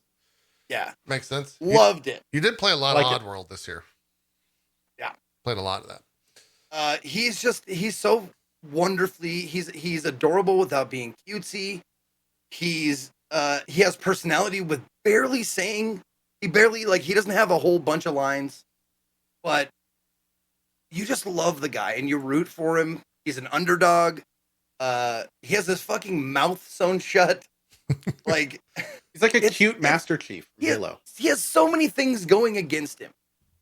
But also when when he's leading people out, like lemmings, and they get squished, he'll laugh. Like he'll go, like when people like it's like, hey, you died. You got mashed up by a rotating blade. And you're like, that's fucking dark, dude. But you love him. You love him. And that's my character of the year. Not because like I might not get another chance to vote for him, but because there was a bunch of characters that I really enjoyed, but he was the standout for sure. Awesome. So I'll start and say my character of the year is not from Final Fantasy, which I think, for at least for my chat, it'll be somewhat of a surprise. I swear to God, if it's the Dolphin Girl. It's the Dolphin Girl. So the reason it's the Dolphin Girl. Oh my God. The reason that May was my game of the year, or my game of the year, my favorite character of the year, sorry. If I could give a single character named May game of the year, I probably would. So I actually thought a lot about this, because in Final Fantasy, I'd be like, yeah, it could be like Emmett. That's a really good character. But I literally sat on this stream and like got heated and into real arguments with people in chat about May, defending her until the end of time about whatever. And I didn't do that with any other character. I bought fucking merch that has her that I'm wearing right now because of this goddamn character. It's one of the things where I think in a fighting game, the more that you play a character, the more that you start to like really enjoy that character and you want to own. They become yours. Yeah, they become your character, right? You want to defend that character to the end of time. And you honestly have to defend that character till the end of time, because fighting games, not only are they about fighting in the game, they're about fighting outside of the game when people are like, yeah, dude, that fucking May's bullshit. You just use that dolphin. It's fucking super. Yeah, I had that same argument about 1,000 times. And I will still argue to this day about May. So Barry, thank you for the little custom emote here in the selection. But yeah, favorite character was May. It came to my mind right out of the gate. So I like it. Now I don't know how the community would actually handle this. Let's see. Okay, there we go. Yeah. Oh, that's 10 of 10. Emmett. Yeah. This was right there. It was very close to it, without a doubt. Multiple times I said during the run, and I'll say it again right now. Possibly my favorite antagonist in any game. Yeah. Yeah. Just incredible amount of depth. The perspective shift was incredible. You get to see him through multiple times in his life with multiple different. Great selection. Yeah. Good stuff. Someone asked me what my second would be, and I thought about it, and it's a weird choice, and it's not even really a character, so I don't know if it counts. But the narrator from Breath Edge. Oh, yeah, the really happy narrator is like, and he talks about like, it looks like this happened, and then and the reading of that, the suit. It was the suit. That's right, the suit that talks to you. Yep. So it does count. It is in the game. Yeah. I totally forgot that it was the suit that was talking to you. Yeah. But it like reveals all this stuff, and right off the bat, and it shows very matter of factly this gruesome shit. Yeah, makes sense. So that was 14% from the community. Master Chief was 9%, and Lady Dimitrescu from Resident Evil was 6% of the vote for favorite character of 2021 from the community. Favorite voice acting. Why does it get shorter as we go for ride? I think it's because I listed the person as the character in the game. And I think that's why mine's longer here. I don't know. That's strange. I mean, it's not real binary, because real binary, like each letter is right. 8 characters, 6 characters, something like that. It's a lot. Yeah. Anyways, I'll go first since I kind of already said how I listed it. For me, this was, if it wasn't this character, it was someone else in this game in terms of favorite voice acting. we talked about it in the writing of the year. I think that this game is the one that comes to mind for the most people, and it's some of the best dialogue in games, period, even going outside of transcending this year. But if I really had to pinpoint a singular character, I was shocked when Cohh picked Star-Lord, because for me, Drax was the standout of that entire game. And the voice actor's name is David Sobolov, is who voiced Drax in Guardians of the Galaxy. I might have fucked up this category because I didn't do like one person. I did like a game. It doesn't matter. Favorite voice acting in a game. That's fine. Yeah, that's fine. Not a big deal. Yeah, but this one is definitely like the scenes in which Drax is like funny, that lands and they're funny. The scenes in which he has to be like serious. And in a lot of ways, it's not even him being serious. It's the scene is serious, but the way that he delivers his lines is still Drax, but it's just presented in a way that's like so fucking depressing to hear his story told in the way that Drax tells it, with like very little emotion tied into that. And I think in a lot of ways, I'm blanking on the actor's name from the movie, but just like Cohh, Chris Pratt is no longer Star-Lord for Cohh. David Sobolov is like Drax for me. He absolutely nailed that entire character. Batista. Yeah, Batista. There you go. Yeah, David Batista. Yeah. And I think Batista's fantastic at Drax, but Great. Mr. Sobolov definitely like put it up to another level for me. So, well, the difference between someone like David Sobolov and Batista, in my opinion, is that David Sobolov is a professional voice actor, I would imagine. Sure. Yeah. And Batista always struck me as, now I don't know if you guys are movie files, but in Godfather there's a character named Luca Brasi, and he was this big, like, I think he was a boxer or a wrestler or something like that, kind of like Batista. Yeah. But he kept fucking up his lines, and his lines were so robotic and just awful that Francis Ford Coppola was like, all right, we're gonna put in a scene where you're reading your lines before you talk to the Godfather, so your fucking robotic read of these goddamn dialogue makes sense. Because they couldn't make him sound natural. That's smart. Yeah.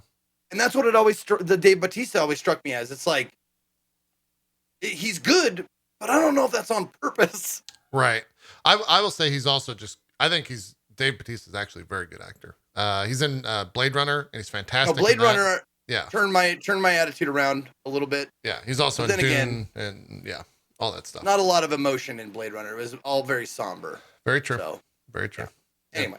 Anyways, Cohh, your favorite voice acting of the year? Like very similar to what I said about characters. Like there's a lot of great voice acting. My of course honorable mention is one that I think a lot of people probably expected me to do, because he is one of my favorite voice actors in general, and he did do a phenomenal job as Yagami in Lost Judgment. But my actual favorite voice acting this year was one where not only did every time this character talk, I felt kind of like smiling because of how much I feel like it fit what was going on, but he had some of the best back and forth with the other protagonist / antagonist in the game, that every time it came up, I was engaged with it. I loved hearing it, and it just kept on being more and more engaging and entertaining all the way to the end. My favorite voice acting this time in a single role was Jason Kelly in Deathloop.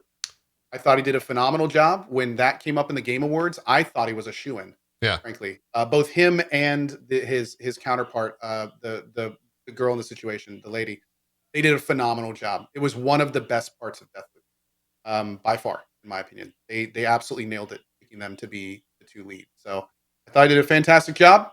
I thought he did a good one, and yeah, he did great. Yeah, on the high points of the game. Having not even played that game, watched probably 4 or 5 hours of it on Twitch. In those 4 to 5 hours, the star of it was their dialogue. Their like banter back and forth. Every time you enter a zone, yeah, first thing I would be is like, oh, here we go. Yeah, here we go. They're like they're gonna have their little thing. Here we go. Yeah, it was great. Oh man, it was great to listen to. I didn't even play the game. Zeke, what was your game that consisted of your favorite voice acting of 2021? Well, that's the thing. Like, Deathloop was fantastic. And if I don't know if, and I don't know if it would have counted, but I didn't consider it because it was considered last year Disco Elysium. So I wasn't sure if that was going to be a viable choice or, an allowed choice, because that would have definitely been in contention. Hmm. But I didn't pick a single thing. I picked an entire game, Lost Judgment.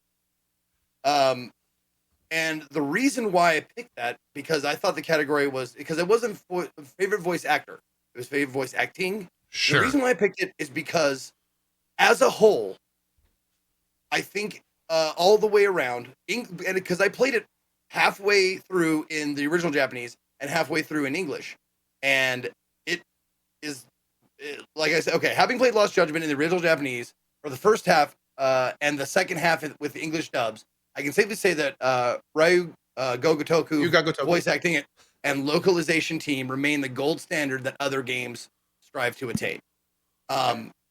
Amazing, like both, like not the feat of making something like a Japanese colloquialism make sense in English is a hard mountain to climb. I mean, we've all experienced games with English translations that are lacking or don't make sense or they're missing words.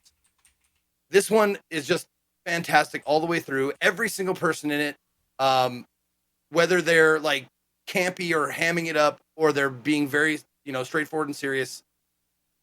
So very good.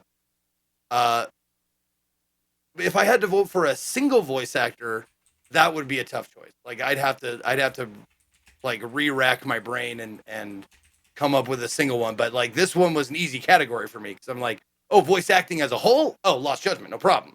Deathloop had standouts, but as a whole, it didn't quite measure up to Lost Judgment. I want to throw out here that if I had treated the category like Zeke, it would have been a no-brainer for Lost Judgment. Not only because I had a tough time choosing between Colt and Greg Chun for the lead, but the entire package of Lost Judgment is amazing. There's so many quality voice actors in that, and they all do such a great job. They deliver a really interesting, crazy deep narrative, and the entire time it's done well. Like there's no bad voice actors, and it's a giant game, so it's really impressive. Yeah. Before we go on, I do want to point out something that chat pointed out to me, and that it was not David Sobolov who voiced Drax in the game. David Sobolov is the voice actor for Drax in the animated series that he is in. The voice actor for Drax in Guardians of the Galaxy, the game, was Jason Cavalier. So that was on that, and that was not on Barry. That was on me. Because I sent him that name. I did the Googling, but I did not follow the Google trail.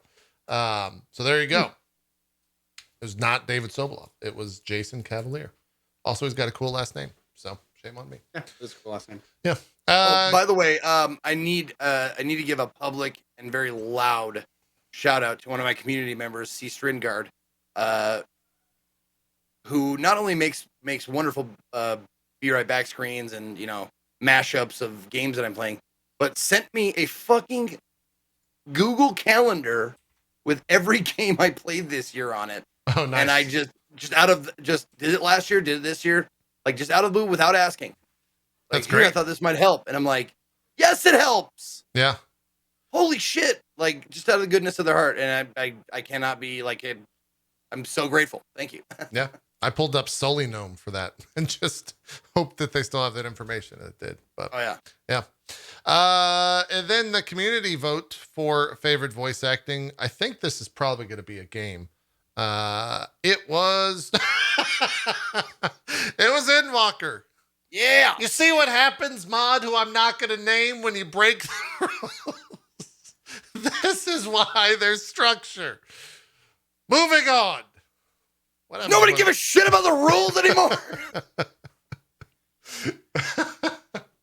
Favorite moment. This one's always a little, we talk about rules. I think that this one, also mine is just super long again. This one's a little bit bendy in terms of the rules. So Zeke, you ended. Let's start with you. What was your favorite moment in games in 2021?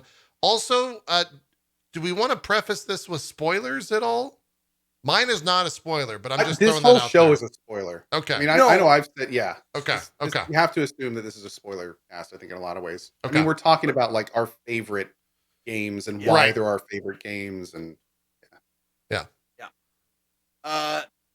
Mine with completely without spoilers. Okay. Because it's more of an esoteric idea thing. But my favorite moment game in a game of this year was, I hinted at it before, but was in Outer Wilds, Echoes of the Eye, when everything sank into place. Like in my brain, I was like, it all fits. Holy shit. Like that moment, like once again, like thinking about it just like gives me chills, just like thinking about like how all the pieces fit together so perfectly when it seemed like such a fucking mess to start with. You know, it's like one of those Magic Eye posters. You're like, what is this jumbled shitty thing? Like, I don't understand. And then it goes, whoop. Like I'm so bad at those. I think I've managed to see like 2 of them in my entire life. But when it happens, you're like, oh, you know? Yeah. And that's what this game left me with, for sure. Or That's this awesome. expansion was that feeling of like, oh shit, everything does fit together. Wow. Yeah. Great. Yeah. Outer Wilds, like I can't like the core game plus the expansion, like it. I know I gush about it, but it's because it might be like in my top 10 of all time. Dang. Like it's, really, really good. Yep. Awesome. Cohh, your favorite moment of 2021? I put 2.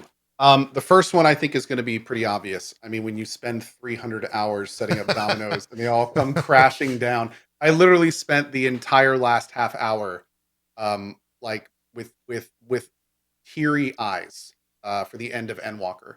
And I do have an honorable mention though. In fact, I put 2 on Barry. Okay. Can I show it? 2 in my thing, and Barry picked. Yeah, go ahead and show it. I think you only put Endwalker up. Okay. All right. The end of Endwalker was incredible. We've been saving up for that for so long. And like I said, the end of Endwalker was basically a conclusion of, you could argue, like 4 different games. Yeah. All slamming together in one like catastrophically large like ending and moment, and it was incredible. It was absolutely incredible. So working through that was really cool. However, I had another moment that I say it was one of my favorite moments because the way that it clicked for me was so cool, and it turned this experience that I was doing, like I started being absolutely terrible at it, and I sat down and worked through it. Not only did it become awesome, but it became so awesome, I sat there playing it for like 3 more hours when I literally only had like 30 minutes of content to work with.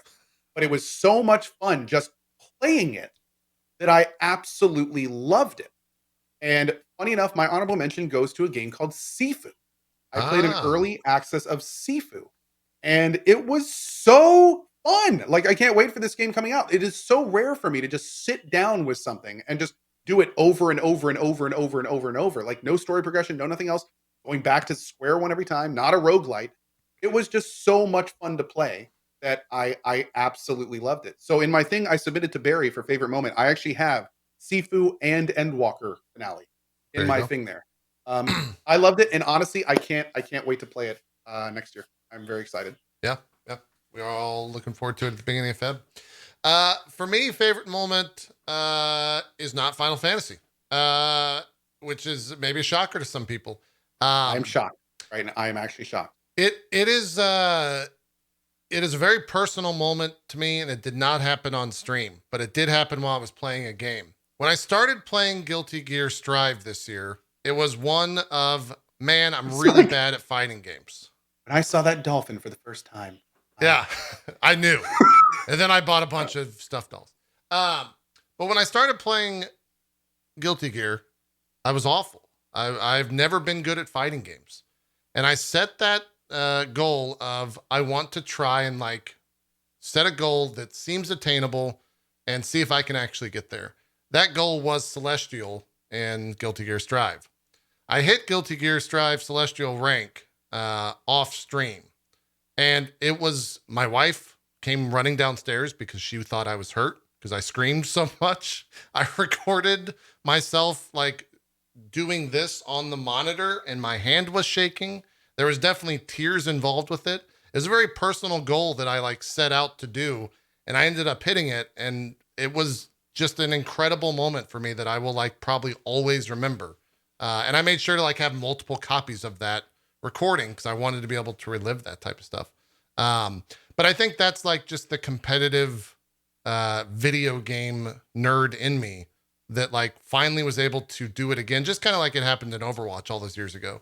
And to be able to sit out as a complete idiot in this game and get to that level, even if it was for like 5 minutes and then immediately losing it right after that, it was still like, fuck yeah, I can do it. Right. So that's why my favorite moment of the year was making Celestial in Guilty Gear. It was a great time. It was a fantastic time.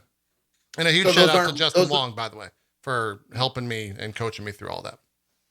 So those aren't ranks that you like, once you hit, you can't go lower than. It's just, you can go down. Yeah. Oh yeah. There's definitely you can plummet. Guilty Gear's ranking system is a little bit obtuse, but it's definitely 10 floors. 6 is the highest that you can rank into by default. And then you basically just have to continue winning and you'll eventually just get a rank up. And then once you get to floor 10, you get bumped up to Celestial. And Celestial is the top or whatever. And once you're in Celestial, you have to beat 3 out of 5 games or you get demoted back down. And so I never actually like made Celestial. I never did 3 out of 5. The closest I got was 2. I was right on the cusp and I ended up, that was the night I put the game down because I was like, I'm getting way too fucking into this. I'm going to break something. I got to stop. yeah. But yeah, I got D-ranked. So I saw Celestial probably like 10 or 15 times after that. But the first time I did it, it was like a big moment for me. So yeah, it was a good time. Guilty Gear Strive consists of 10 floors. Naturally, the higher the floor, the more skilled the players there are. Yeah. I think you were the only one that sent Barry the little tidbits. I didn't do that. I don't think Cohh did that as well. Community vote.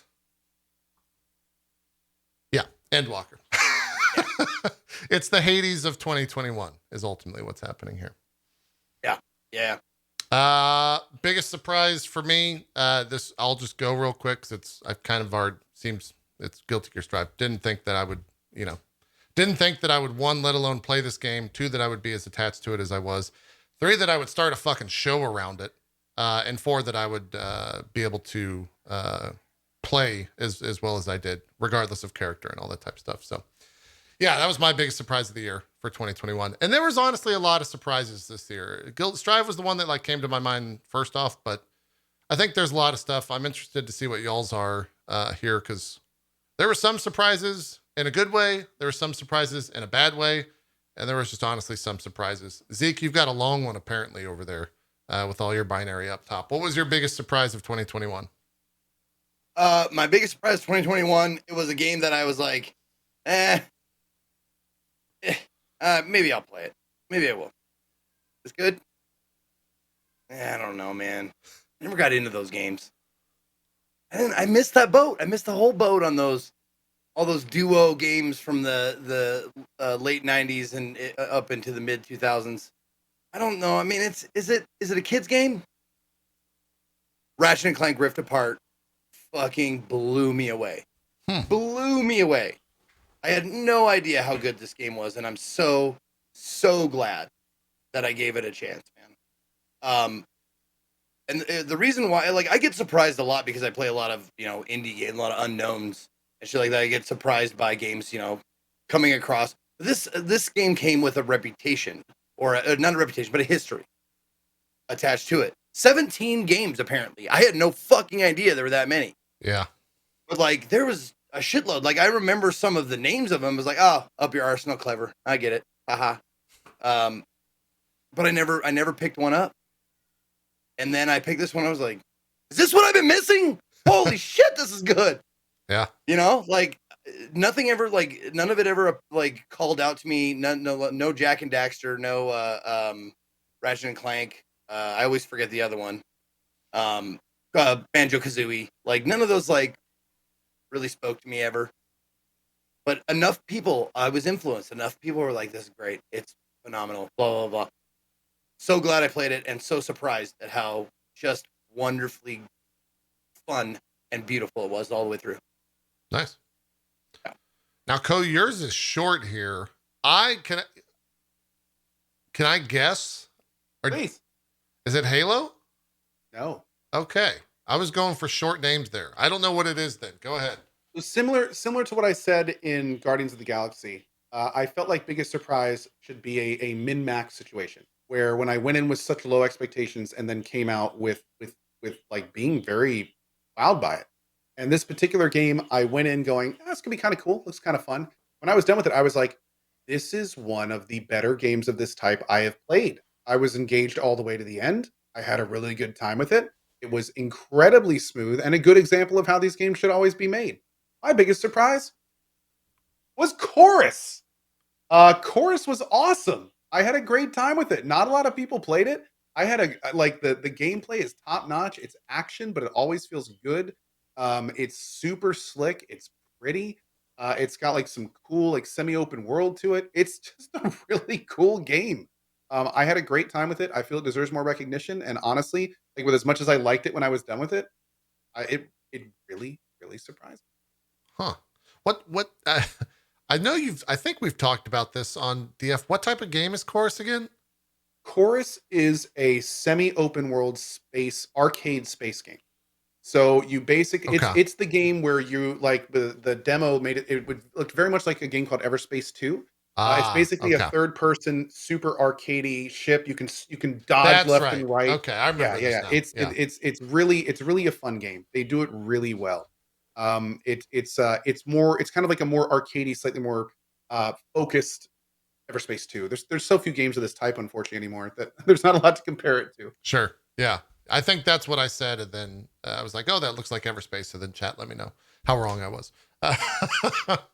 No, I mean you're right, but yeah, Sure. it's very there's a lot of comparisons between this and Everspace. It's basically a faster, more concentrated Everspace. Where Everspace you can like pick slow ships or little fast ships. Like Everspace, you pick your ship, and ships are kind of like classes, so there's a lot more kind of variety in how you play. In Chorus, you have a ship, and that ship is like there's like special lore and story things behind your ship. It's actually a character, Hmm. so like it's a little bit more kind of focused experience.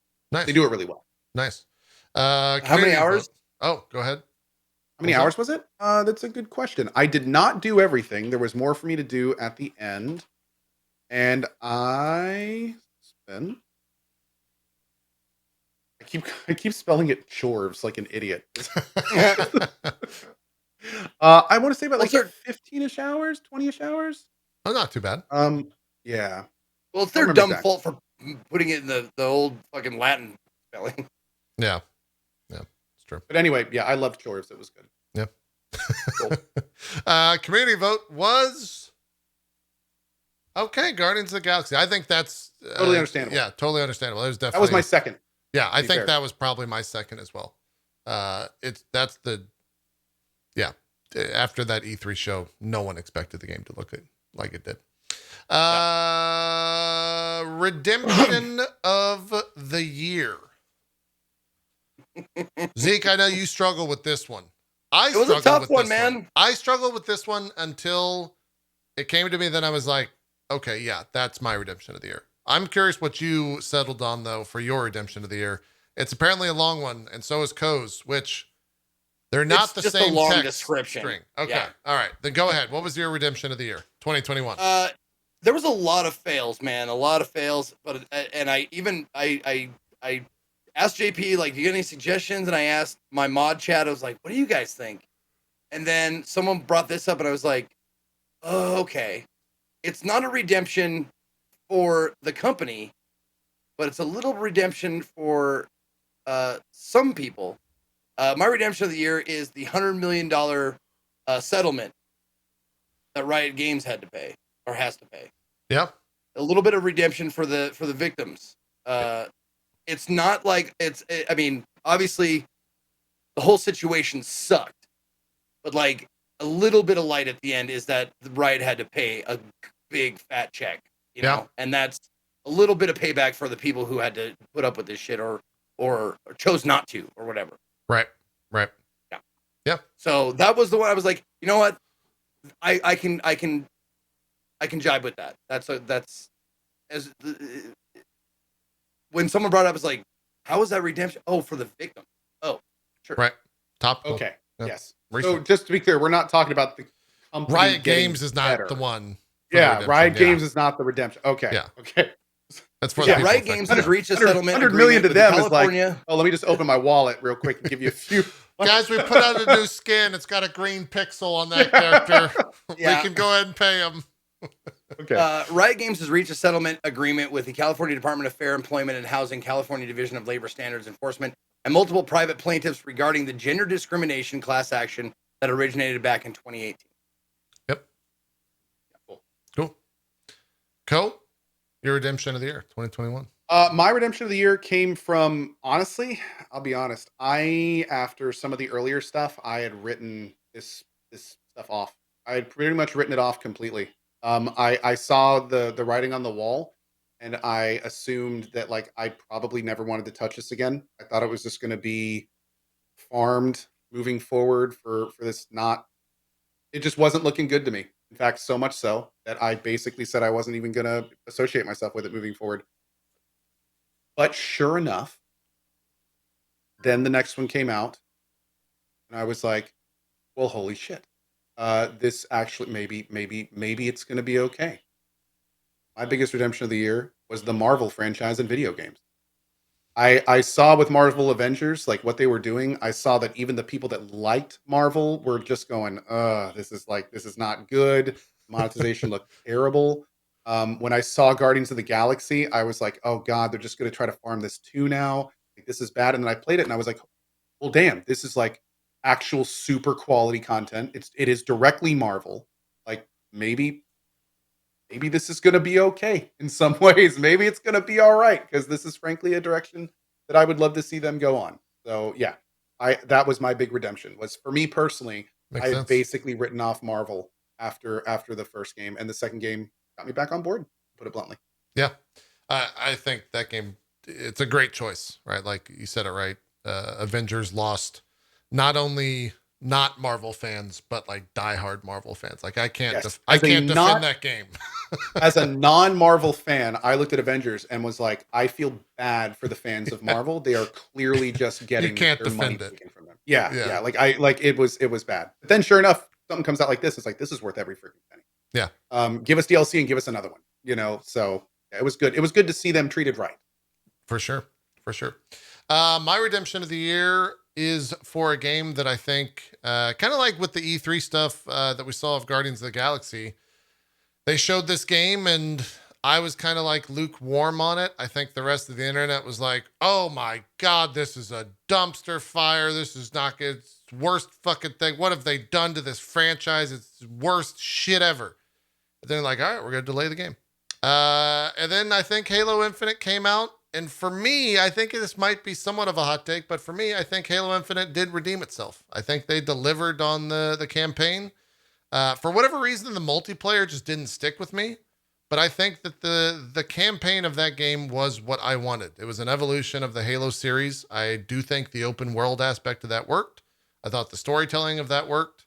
And I'm interested to see more. And if it is the type of game that we start getting little bits and pieces of DLC to kind of flesh out that story, I'll jump back into that world for 5 or 6 hours and fucking grapple around with potentially the best grapple in video games, in my opinion, and just fly around and kill shit. It's always super fun. I just wish the multiplayer was something that grabbed me. I think that like the competitive side of me realizes that I'm just not going to be that good with the controller ever. And that's a me thing. That's not a controller thing. And so I kind of put it down. But the single player was fantastic. I'm kind of curious to see how they handle the co-op stuff when that actually comes out. It has the potential to actually be really fun riding around in that world with a handful of people, just obliterating things with, super overpowered weapons. It could be really fun. That and the fact, Chad also just nailed it and reminded a great point. The fact that it launched on PC and I got to play a Halo game, as it was intended on the PC, the same time that it released on console was kind of a big deal for me. growing up with those games. So that was my redemption of the year. For the community, the redemption of the year. If this is somehow Final Fantasy, I swear to fucking God. the redemption of the Okay, year. Halo Infinite. There you go. LA. Halo Infinite. Nice. Yeah. Cool. 25% of the vote. 14% of the vote. Cyberpunk 2077 was the redemption of the year, according to the community. And No Man's Sky was 11% of the vote. So I can see it. I mean, Cyberpunk has undergone a huge amount of bug fixing. That actually I mean, there are people who played on release and then have played a second time in my community that have said, like, for them and their playthroughs, the bug fixing was like night and day. The difference between not being able to play and finish their games as opposed to a relatively bug-free playthrough. There's still bugs. The game still has issues. But I mean, if you played the game when it came out and got stopped by bugs, then you go back and play it again and you're able to get through without, too many major issues. I can see why you would be like, okay, it got better. It's not great, not fixed, still got issues, but there's no question that it's gotten better. Yeah. So technically, that's good. I like how in one vote, 14%, everyone in chat is just doing this now. Who the fuck voted for that? I immediately saw the same thing. A lot of suspecting going on in chat. It's like someone said, like, where was that salsa made? New York City. Yeah. New York City. And everybody. Exactly. Get a rope. Exactly. Most anticipated game of 2022, the final solo category before we jump into top 3 games streamed. Then, of course, our top 10 games of the year. We're on good pace. We got about an hour and a little bit of change to get through all this. So we're doing good. Nice. Most anticipated game of 2022. It's going to be a crazy year for games, if anything, and if nothing gets delayed, I should also say. I'm very excited for it. I think there's a lot of different picks here. I was looking at the binary strings. I don't think me and Zeke chose the same thing, but maybe they're the same length. Zeke, what was your most anticipated game of 2022? Most anticipated game of 2022. It was a close one, but what am I most excited to see more of? Because it was between the 3 that you might expect. Yeah. And just barely edging out my anticipation of Elden Ring was God of War Ragnarok. Same. Yeah. Cohh, damn. did you submit the wrong thing? I'm not going to hit the button. We'll check with Barry. Maybe you two can have a conversation. Okay. So for the record, I copied and pasted to do my list, and I don't think I actually went back and did it. So I accidentally may have copied my biggest fail into this. Let's show it. Yes. Attaboy. Yes. Okay. Love to see it. See it. So here's the thing. Since I didn't have one of them, I'm going to hit you with 5. All right, here we go. Let's list them all. Dying Light 2. Okay. Stalker 2. Okay. Elden Ring. Yep. Starfield. Yep. And Sifu. Really? God of War is not in the running? Nope. Man. Okay. No God of War, no Horizon. West no Horizon is a close text. And Okay. then What was it? probably God It's of War. not Forbidden West. What is it? Something West? Forbidden. Jim Here's West? the thing. Wild Wild Here's the West? thing. God of War was awesome. It was a great game. I really loved it. It was a very solid action adventure game. I thought it was incredibly well made. It was really cool. But all those games I listed, there are things about those games that I simply like more. There's things about those games that are simply more attractive to me as a gamer. Sure. So I think the new God of War is going to be awesome. I'm excited to play it, but like, I'm more hyped. I'm more excited for other things. I get it. For me, God of War is one of those. It's one of the best games of all time. That's where I rank it. And so to get more in that world, if it is even anywhere near the level of the other God of War, I'm already on board. If they can somehow surpass it, which it just seems insane for me to even consider what that would look like or would be. It's going to be insane. PS5 though, man. Baldur's Gate not coming You out are in 20. smoking the pipe if you think this is going to be out this year. Yeah, Like, of course, Baldur's Gate That's 3 true. would be my most anticipated game, but if it dude, they've already said many times they are taking their time with it. They are public about their state of the game. They're releasing patches like right as they get complete. I will be baffled if Baldur's Gate 3 comes out this year. If I thought it did, that would have been my one select. Yeah, I get that. I don't think it's gonna be out. They certainly. I had to don't. ask myself. Yeah. I had to ask myself when I was making this choice. I'd ask myself, like, am I not picking Elden Ring because I want to be different? Mine was almost Elden. Because I thought most people would pick Elden Ring, and maybe one or both of you would have picked it as well. I was And I had close to ask to it. myself, am I trying to be like different? And then I thought about it, and I mulled it over for a little bit. And I was like, nah, man, Elden Ring is going to be good. Dark Souls, like the Dark Souls games, Bloodborne, They're always fantastic. phenomenal. Yeah. But God of War, like the last God of War, was just in a league of its own. It's in a class by itself. Like, if there's like, there, like all the Souls, like most of the Souls games, Bloodborne, all A+ games. Like God of War is one of those S ranks. Yeah, I get it. I understand. Yeah. So Real that's quick, why, also- like, I was like, yeah, that's why I'm anticipating that one. Just a little bit of context here. A lot of people are like, how did Starfield get into Cohh's list? Starfield is one of my most anticipated games because it is supposed to come out next year. We've seen no gameplay. Bethesda is in super hot water. And it's one of my most anticipated games because I want to see if they can actually pull it off. I want to see, like, Starfield. At this point, we I are agree. less than a year. We are 10 months from Starfield's release almost. And we have not even seen gameplay. If it was titled most game you're most curious for of 2022, Starfield would be my answer. Oh, because absolutely. How does Bethesda is in such a weird spot? It's a game company. No, it's one of my most anticipated because if they actually, I'm just so interested to see what's going to happen. I'm so interested to see what's going to happen. Yeah. I think it's going to be really, really crazy. If they can somehow go back and bottle up whatever the magic of Skyrim was and put that into Starfield, I mean, that's a game that we're going to be playing for the next 10 years. What if I'm gonna say this one thing that I guarantee you that thousands of people watching this right now have not even considered. What if they pull it off? I know. What if Starfield is actually amazing? Like I know so many people these days are like, no, there's no way. Of course it's gonna be a buggy mess. Of course it's gonna be like, look at 76. It's gonna be terrible. Like, what if? Oh, it'll be a buggy mess. Oh, maybe. What if it's not? Now that would be a shocker. That would be a shocker. And if it comes out and like there's very little bugs in a Starfield, that would be a shocker.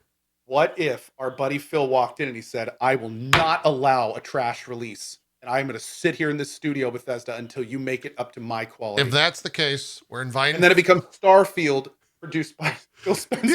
Yeah. If that's the case, we're going to invite Phil back on this show, and we're just going to sit here and take turns applauding for 10 minutes each.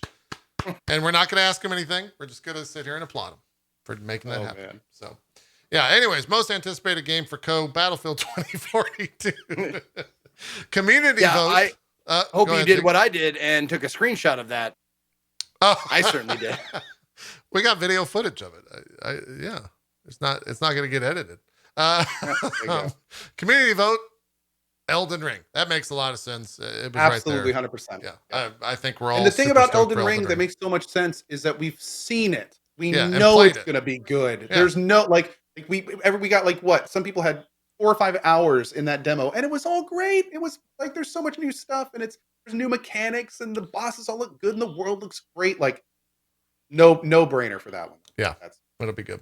It'll be good. That was 40% of the vote. 12% was God of War, and 9% was Horizon Forbidden West. Horizon could be really good. Forbidden West, that's what it was. Yeah, Forbidden West. Whatever that goddamn name is. Erboten. Yeah. Top 3 games streamed. How are we gonna do this? Bottom up? Yeah, I think it'll start 3 as I advance it. Yeah. Do we just want to go one by one here? Do it. Zeke, you want to just start? Sure. Yeah, Zeke, you go through your list. We'll just go through the whole list here. Okay. Why don't you start, JP? Okay, I'll start. There you go. Good job. Now I didn't know these were going to be ranked, and so I'm looking at my list, and I don't necessarily know how they're ranked, but I'll at least speak to them, and if I agree with the ranking, then I'll say it. I was a little unaware if they were supposed to be ranked too, but I did. But it's fine. Yeah, it's loose. Yeah. Mine are rather interesting. I will say, if this is the third one, I'll reveal it and then talk about it. Yeah, I've been playing a lot of League of Legends recently. Yeah. And I was kind of blown away by the fact that I'm that addicted to League of Legends. And it's also been one of those games that's really fun to stream. It has unbelievable highs and unbelievable lows. Maybe unbelievable highs and believable lows is the best way to say that.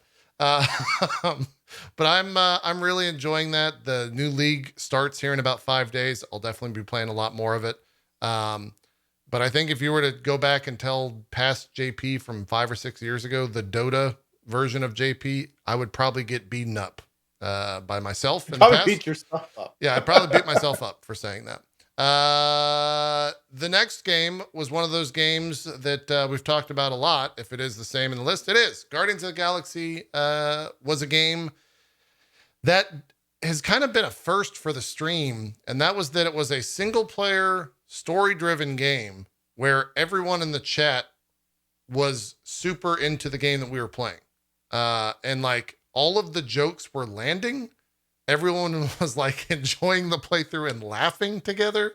And that's very, very rare for me as a streamer, for like the entirety of chat to enjoy the game, not necessarily care too much about the gameplay, and just want to see the next story beat as fast as possible. So I had a fantastic time streaming it. Even without the music. That was the thing. I was considering like Guardians of the Galaxy. I guess I could maybe put that for music. And then I thought, wait a minute. I didn't even listen to the music for that entire game. Yeah. But yeah, even without the music, I had a fantastic time. And I think it was because there was it was that like rare instance, at least for me as a streamer, where like my passions and my interest also intersect with what I'm streaming, and the chat was also enjoying those at the same time. And so it was like that perfect moment when it comes to streaming games where everything kind of aligns. You're enjoying the game immensely. You're enjoying the source material immensely. The chat is also enjoying it.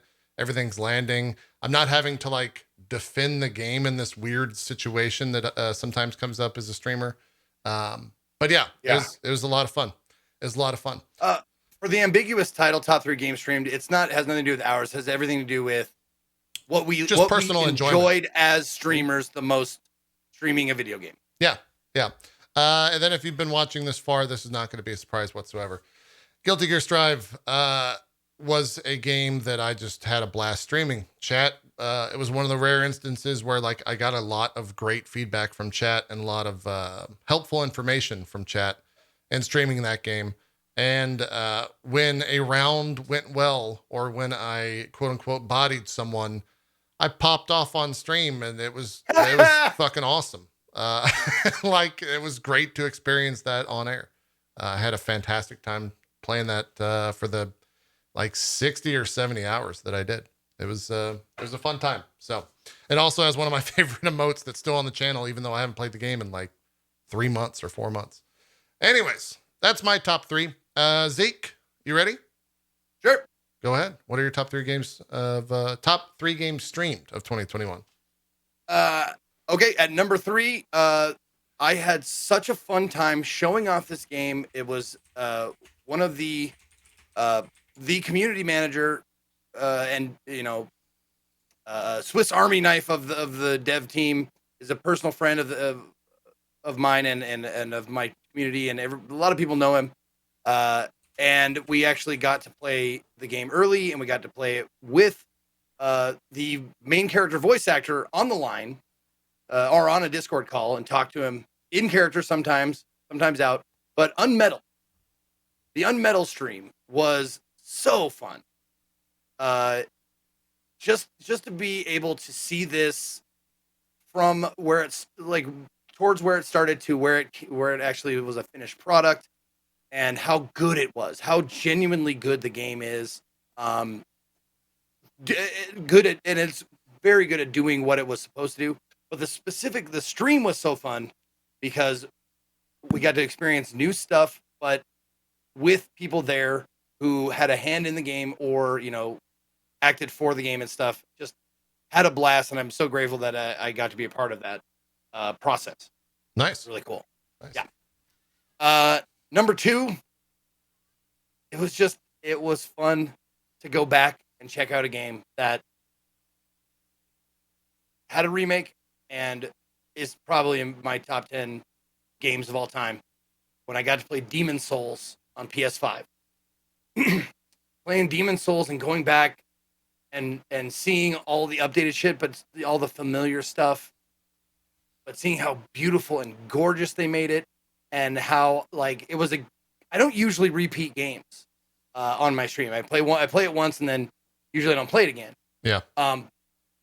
But I played this one before I was a streamer, and it was fun to experience all the new stuff with people who like myself loved the game and remember like fights and lines and you know, Easter eggs and hidden shit and all this kind of stuff. And yeah, it was just a treat, just a joy. One of those, you know, streamer moments where you wake up and you're like, oh, I get to play Demon Souls. Yay. You know, it's like, Yeah. hooray. It's one of those easy games to stream, for sure. Very true. All the Souls are. And speaking of nostalgic games, I am a proponent. Or not a proponent, but like I love playing games for the first time that are classics that I missed. And this game could not be anything other than a classic. And experiencing for the first time with a chat who loved it, Resident Evil 4. Played it for the very first time this year. Everybody was always like, "There, what? You've never played Resident Evil 4? It's like the best one." I was like, I know. I went in such a weird order. Like that's the last Resident Evil game I played, and now I think I played all of the numbered ones. And I started with 5. If you can fucking believe that. Potentially the worst. Yeah. I know. Well, I went 5, 6, 7, and then I went 1, 2, 3. It was a very strange order in how I played them, but I played 1, 2, 3, the remasters. And this was the last one I played. And then then I did Village after that. But it was so much fun. For like, I would look in chat and I would see like, what are you buying? I'm like, what the fuck does that mean? What the fuck are you guys talking about? And then I met the guy and I went, oh, that's why it's iconic. Because it's just like, you know, so enthusiastic. Like this stranger out of nowhere, you know, what are you buying? What are you selling? Good choice, stranger, or whatever he says. Yeah. Iconic voice line for sure. Yeah. And I understood why it's a classic and why people loved it so much. But I also had so much fun like checking out the old on it. Like the weird the tank controls, the slow like aiming of the weapons, the egg. Like some of the greatest moments, like clips from this year, came from these streams. And man, I'm so happy that I could share that with you guys. Because it would have been fun on my own, but it was a million times better with people who loved the game. Yeah. That was my favorite game stream this year. Awesome. Cohh, top 3 game stream 2021. Muted, JP. Oh. I was muted to you guys, not stream. Sorry, okay. Top 3 games, Cohh. 2021. Okay. So again, like we have our top 10s. These are the top 3 game with an S that I just had fun streaming or meant special things to me. So the third one for me, this has been something that I've been meaning to do for a long time. This game personally holds some really special times in my life. It was one of the first games that I ever played with my dad. So revisiting it with my Twitch community was phenomenal. My favorite game streamed. So the third favorite game stream was the Monkey Island franchise, which started as kind of like a joke, just a little sponsored stream for some free Prime stuff because they had the Tales of Monkey Island franchise on there for free. I was kind of planning it on playing for a couple hours and then being done with it. Sure enough, a couple hours turned into the entire Tales run. That turned into Monkey Island 1, Monkey Island 2, Monkey Island 3, and I am tonight continuing my playthrough through Monkey Island 4. It has been awesome, and I have thoroughly enjoyed every second of it. The streams of this game have really been something special. I feel like it's a lot of older people that played the game growing up that are coming back for nostalgia. So many first-time chatters. So many people drop in and they first-time chat, and they're like, dude, like, I love these games growing up. Like you're playing Monkey, like who plays Monkey Island? Like it's been noticeable and really crazy. So it's been super cool seeing that, and I've absolutely loved That's awesome. it. My second top game streamed, this is going to be pretty obvious for the people that have probably guessed it, was Final Fantasy 14. I mean, I have to say, you know, most people experienced Final Fantasy 14 over the course of years. I sat down and basically beginning to ended all of it in like 3 months. And experiencing all of that in such a short amount of time is basically like playing a 300-ish hour AAA game. It was crazy. Like it felt like reading like 4 like really good books. It was a huge amount of content, a huge amount of reveals, many misty-eyed moments, and it was a fantastic time. And then for me, the top game that I just had fun streaming this year, I started it going, this could be fun. I ended it with one of the largest builds I've ever done in a game, Valheim. I needed to put Valheim somewhere on here. It's such a special game. It deserves it. And I can't wait to put it in my top 10 at some year in the future. But Valheim streams were incredibly chill. The game got really popular really fast, and one of the cool benefits of that is having it so your community becomes basically this giant helpful machine where people are constantly dropping and asking questions, other people are answering them. You know, I'm constantly talking about like advice and where to go and what to do and how to do things. And it was one of the first times that I sat down and really made like how-to videos and like structural integrity system, like the huge build, and talked about how that worked. And it was just a hugely constructive experience. And I have to say, that's not something that I really thought that I would be doing a lot on Twitch, is having constructive experiences. But sure enough, it was a huge amount of fun. By the way, for everyone saying Pathfinder and stuff like that, we've got a top 10 list coming. Like, calm down. There's games on this list that really don't go anywhere else that I wanted to talk about, like Monkey Island and Valheim. So we've got other spots for those. Don't worry. But yeah, in terms of having fun, that was my big. I forgot that I played a remake of Demon Souls this year. Like, I guess that doesn't, by our rule set, I don't think that can go on top 10 games of the year. So I didn't even like. I think it was 2020 when that was released. Did it come out? Was it not this year? I don't even recall. Pretty sure I looked it up. I had a real hard time of like, what actually happened this past year, and did it happen now or 3 years ago? Yeah, it was last year. Okay, it was November 12th, 2020. So gotcha. It was a launch title. It's launch title on the PS5 it's crazy to me because like people still can't get them. So it's still considered a launch title for me. There was a community vote for this. I don't know if this is going to reveal all 3 of them, but Zeke, what were you saying? I was just saying it might be fun next year to add a like worst game stream. I think that might be a fun one. Yeah, maybe add that in there. I think it would just be fun conversation. Yeah, be like, man, I picked this game and I hated it. That was a bad choice. Yeah, we could do like an inverse. Maybe next week we can even include that in there without all the pomp and circumstance or whatever. I'm gonna press this. Okay, so Guardians of the Galaxy is what this was. Games that you enjoyed watching, I think, is how this was phrased. Okay. Okay. So Guardians of the Galaxy came in 3rd. If I press this, there it goes. Halo Infinite came in 2. And shocker, Endwalker. Got it. Yeah. Now that's bullshit because no one watches this game.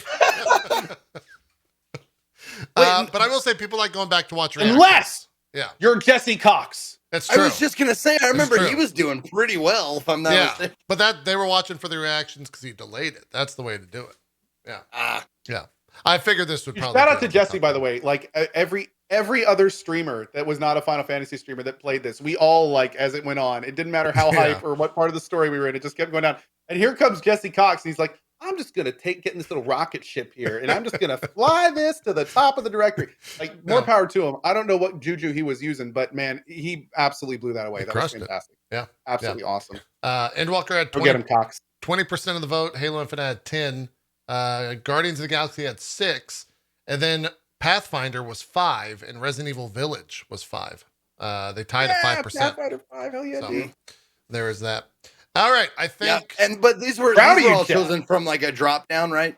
Yes, this was from like a list of all the games released. in the past year or something. Yeah. Not saying that it would have changed anything, but like I'm sure most of the fun streams I had were playing old shitty games or old nostalgic games. Yeah, they most likely, you're correct. They were not included in that list. But I will say, if you can somehow provide a list of those games, we could definitely include them next week or next year for the. I thought this one would be a write-in. Oh, it might be a write-in. I don't know. Yeah, I'll have to ask the mods if it was or not. Yeah. All right. This is it. The top 10 games of the year. So we've got about 40-ish minutes. Do we want to do 10 to 4 for each one? Yeah. And then we'll do the top 3 kind of going back and forth? Like what one to two liners for each of our just boom, boom, boom, boom, boom. Yeah. Just go right up. Yeah, that makes sense for me. Who wants to dive in first? Okay, I guess I set myself Go up ahead, for champ. that. God damn it. This game would have ranked higher had I had actually finished it, but what I experienced, it was an incredible game. Every 5 minutes, it changes what the game is, and I thought that was brilliant. There was never a moment where it like had a slump in action and story. It's just one of those games that I actually wish I finished, and that's why it's probably so high on this list. It would have been much higher, it would have been closer to 1, I would think, if I played it more. It Takes Two, coming in at 10. There it is. I didn't finish it. I think we got like 50% of the way through, but turns out when your wife takes a brand new job, and that kind of takes precedent over finishing a game. For some reason. I'm saying, dude, you need a work wife like I do. Like I got. Yeah, a little busy. This next one is actually the first time that I believe it's been mentioned on the show so far. I enjoyed this game so much that I actually bought it about sometime last week so I could play it off stream on the go. I had such a fun time with it. I also never finished it on air. It's one of those infuriating games that the second that you quote lose, you want to start back right again. And I would love to see it all the way to the end.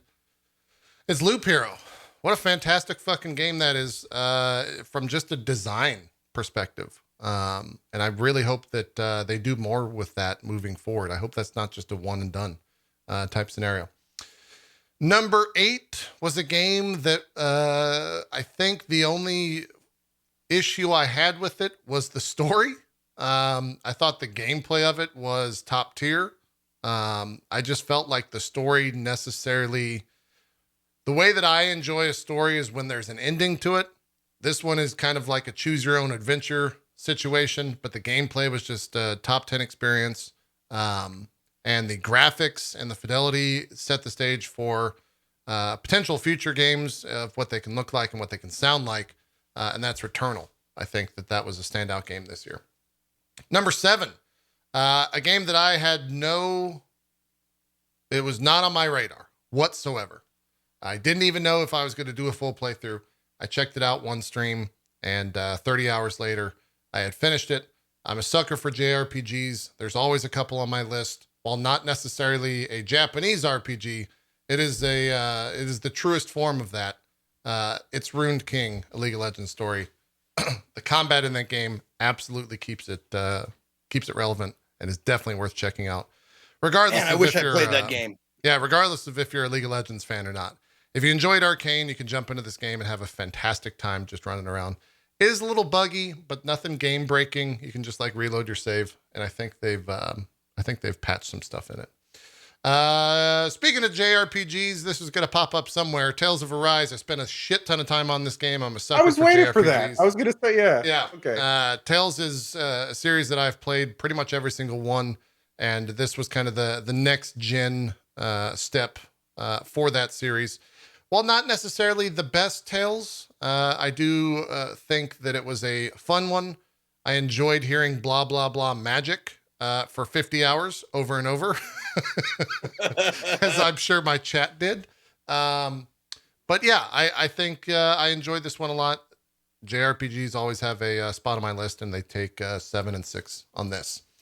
The next game, again, kind of like Returnal. It's a game that I think sets the stage for future games and what they can aspire to look like and sound like and play like. That's Ratchet and Clank Rift Apart. I think that one is just a phenomenal game, and it gets used. We made jokes about it when it came out, that it's like the Pixar of video games. You can go back and read almost every review for a Ratchet and Clank in the past 10 years. It's always the Pixar of video games. This one is the truest form of that. It's fantastic looking. Every single weapon you pick up, you immediately want to shoot. You immediately want to see how it affects the world, and it's always immediately fun. They are masters at what they do over there, and I can't wait to see more. It also kind of puts Insomniac at the top of like developer of the year. They're incredible. They make just insane games, and they have that special sauce somewhere in that company that continues to make them oodles and oodles of money and great, fantastic games coming from that. Oodles. Yeah.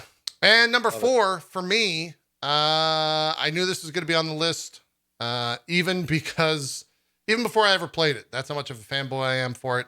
And it came in right outside the top 3. It's Halo Infinite. Oh, sorry. Yeah. Hey, if that game was just a screen where that song played every time you pressed A, it'd probably be on a top 10 list for me. By the way, song is incredible to me.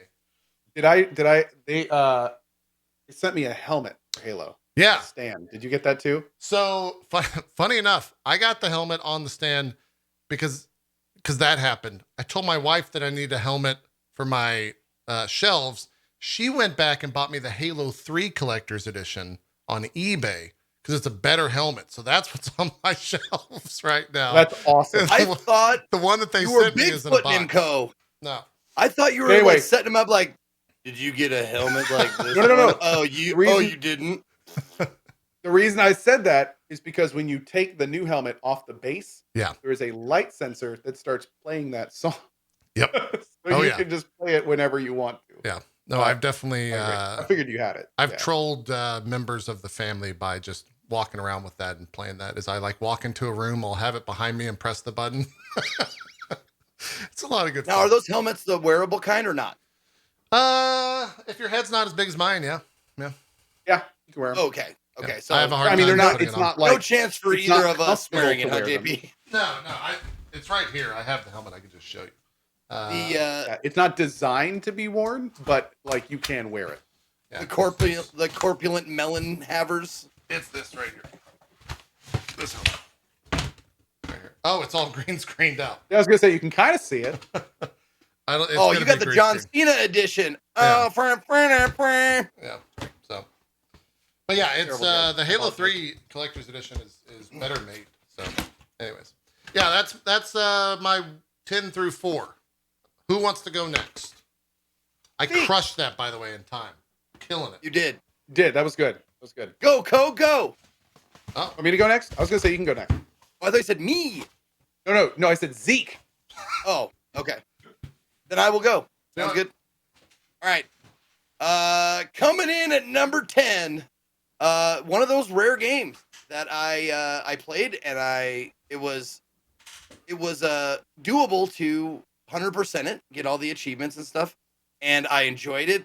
The difficulty was pretty great all the way through. I love the environment. It was immersive and fun. Death's Door is my number 10.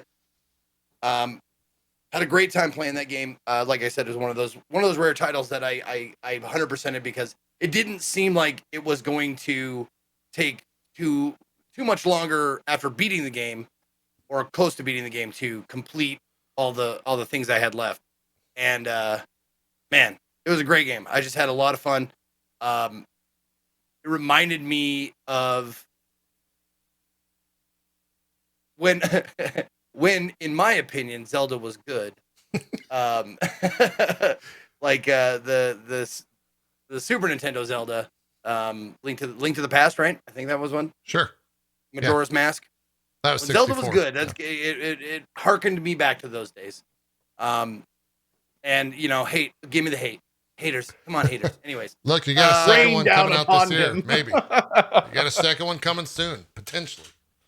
At number 9, People probably knew this was going to be on my list.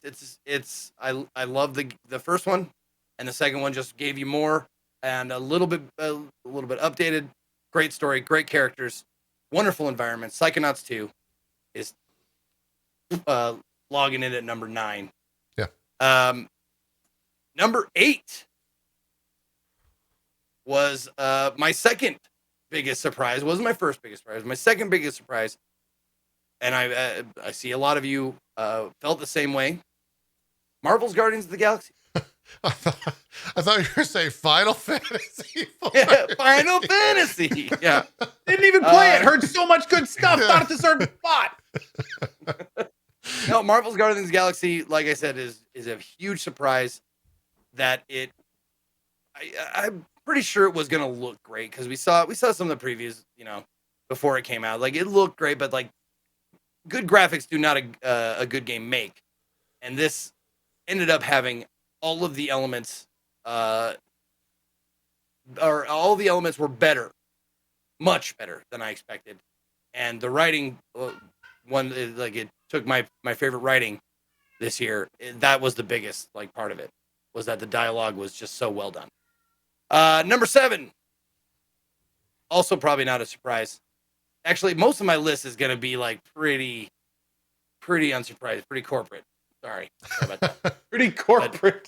I know, you're sold a out, lot of titles that people are going to go what was that? What fucking game? We need the indie chosen one meme. You were I know, man. to be the indie chosen one. I know, dude, but hey, some of the big studios put out some good shit this year. Number 7, Inscription. I played through it. I figured that'd be higher on your list. Daniel Mullen. No, what's his name? Daniel Mullen? McMullen. It's yes, Daniel Mullen's games. That's the name of the dev. I loved his previous games. I played Lisa. Wait, no, was Lisa his? No, I know Pony Island was his. But anyways, I love the Hex. That's right. I played the Hex. Pony Island and the Hex were wonderfully weird, semi-meta games, and this game delivered on that kind of unsaid promise of a Daniel Mullins game. You're like, there's going to be some weird shit. I could probably guarantee it, and there was. And not only did that, it extended into the real world. If you went down the Reddit hole, and I always love when that shit happens. Like, remember when Dark Knight came out and there was real world shit that they did to promote it? Yeah. That's kind of like this. It was that's pretty cool. I like that. All right, number 6. This might not be an expected choice, but if you watched my stream and you saw how much I enjoyed it, maybe it is. But my number 6 choice, Breath Edge. Breath Edge had their 1.0 release. I played a little bit of it when it was in early access, but they had their 1.0 release in 2021. And this game spoke to me like Subnautica spoke to a lot of other people. It had an atmosphere. It had a discovery value, and I wondered out loud a few times as to why I like this game, but Subnautica never grabbed me as much. And I think it's the humor. This game has a sense of humor that I really appreciate, and I laughed out loud several times. But not only that, it never felt like Gathering, very seldom did it ever feel like the Gathering was tedious or you were just doing stuff to grind. It didn't really ever feel like a grind. It always felt like you were progressing towards something, and some of the moments in it, like this Breath Edge, when we have considering my favorite moments, had one of those moments that was in contention. And it's when you turn on the ship, and I won't spoil it, but it's when you turn on the ship and something fucking hilarious happens. And so that part alone was just so well done. But yeah, loved it. Loved Breath Edge. Number 5, barely snuck in there. But man, I'm glad I got to play it. And man, I can't wait to finish it. It's on my list. I haven't even finished the fucking game. Deathloop. I know, dude. Yeah, Deathloop. you started playing that like last week. I did. And how many hours do I got in there? Let's see. I have, oh, you asshole. There we go. I have 16 and a half hours in it and probably, quite a bit left to go. But it's one of those games like that, like a Groundhog Day simulator where we've talked about it at length, but I really enjoy the idea of setting up a perfect day. Like having everything meet all at once. But you have to go through the day several times before you're like, okay, I got to flip this switch, and that means that person will be there. And then I got to talk to this person, and that means they'll be over there. And then you get it all together. And I haven't done it yet. I haven't done like, the big final push or whatever. Day. But I see it. I see it coming together, and it's just so interesting. Not only that, I'm a fan of like the arcane aesthetic, the Dishonored aesthetic, and movement system is very Dishonored when it comes to movement. It's running, teleporting, shooting, warping, stealth takedowns. Love that shit. So I'm a sucker for that, and I can't wait to see where this goes. And it's like same as Cyberpunk. Like I didn't finish Cyberpunk, and it was pretty high on my list for games of the year as well. And number 4. One of the other games, like I don't know how many I 100%ed this year. I think maybe 3, 4, maybe 4. But there's one of the other games I 100%ed, and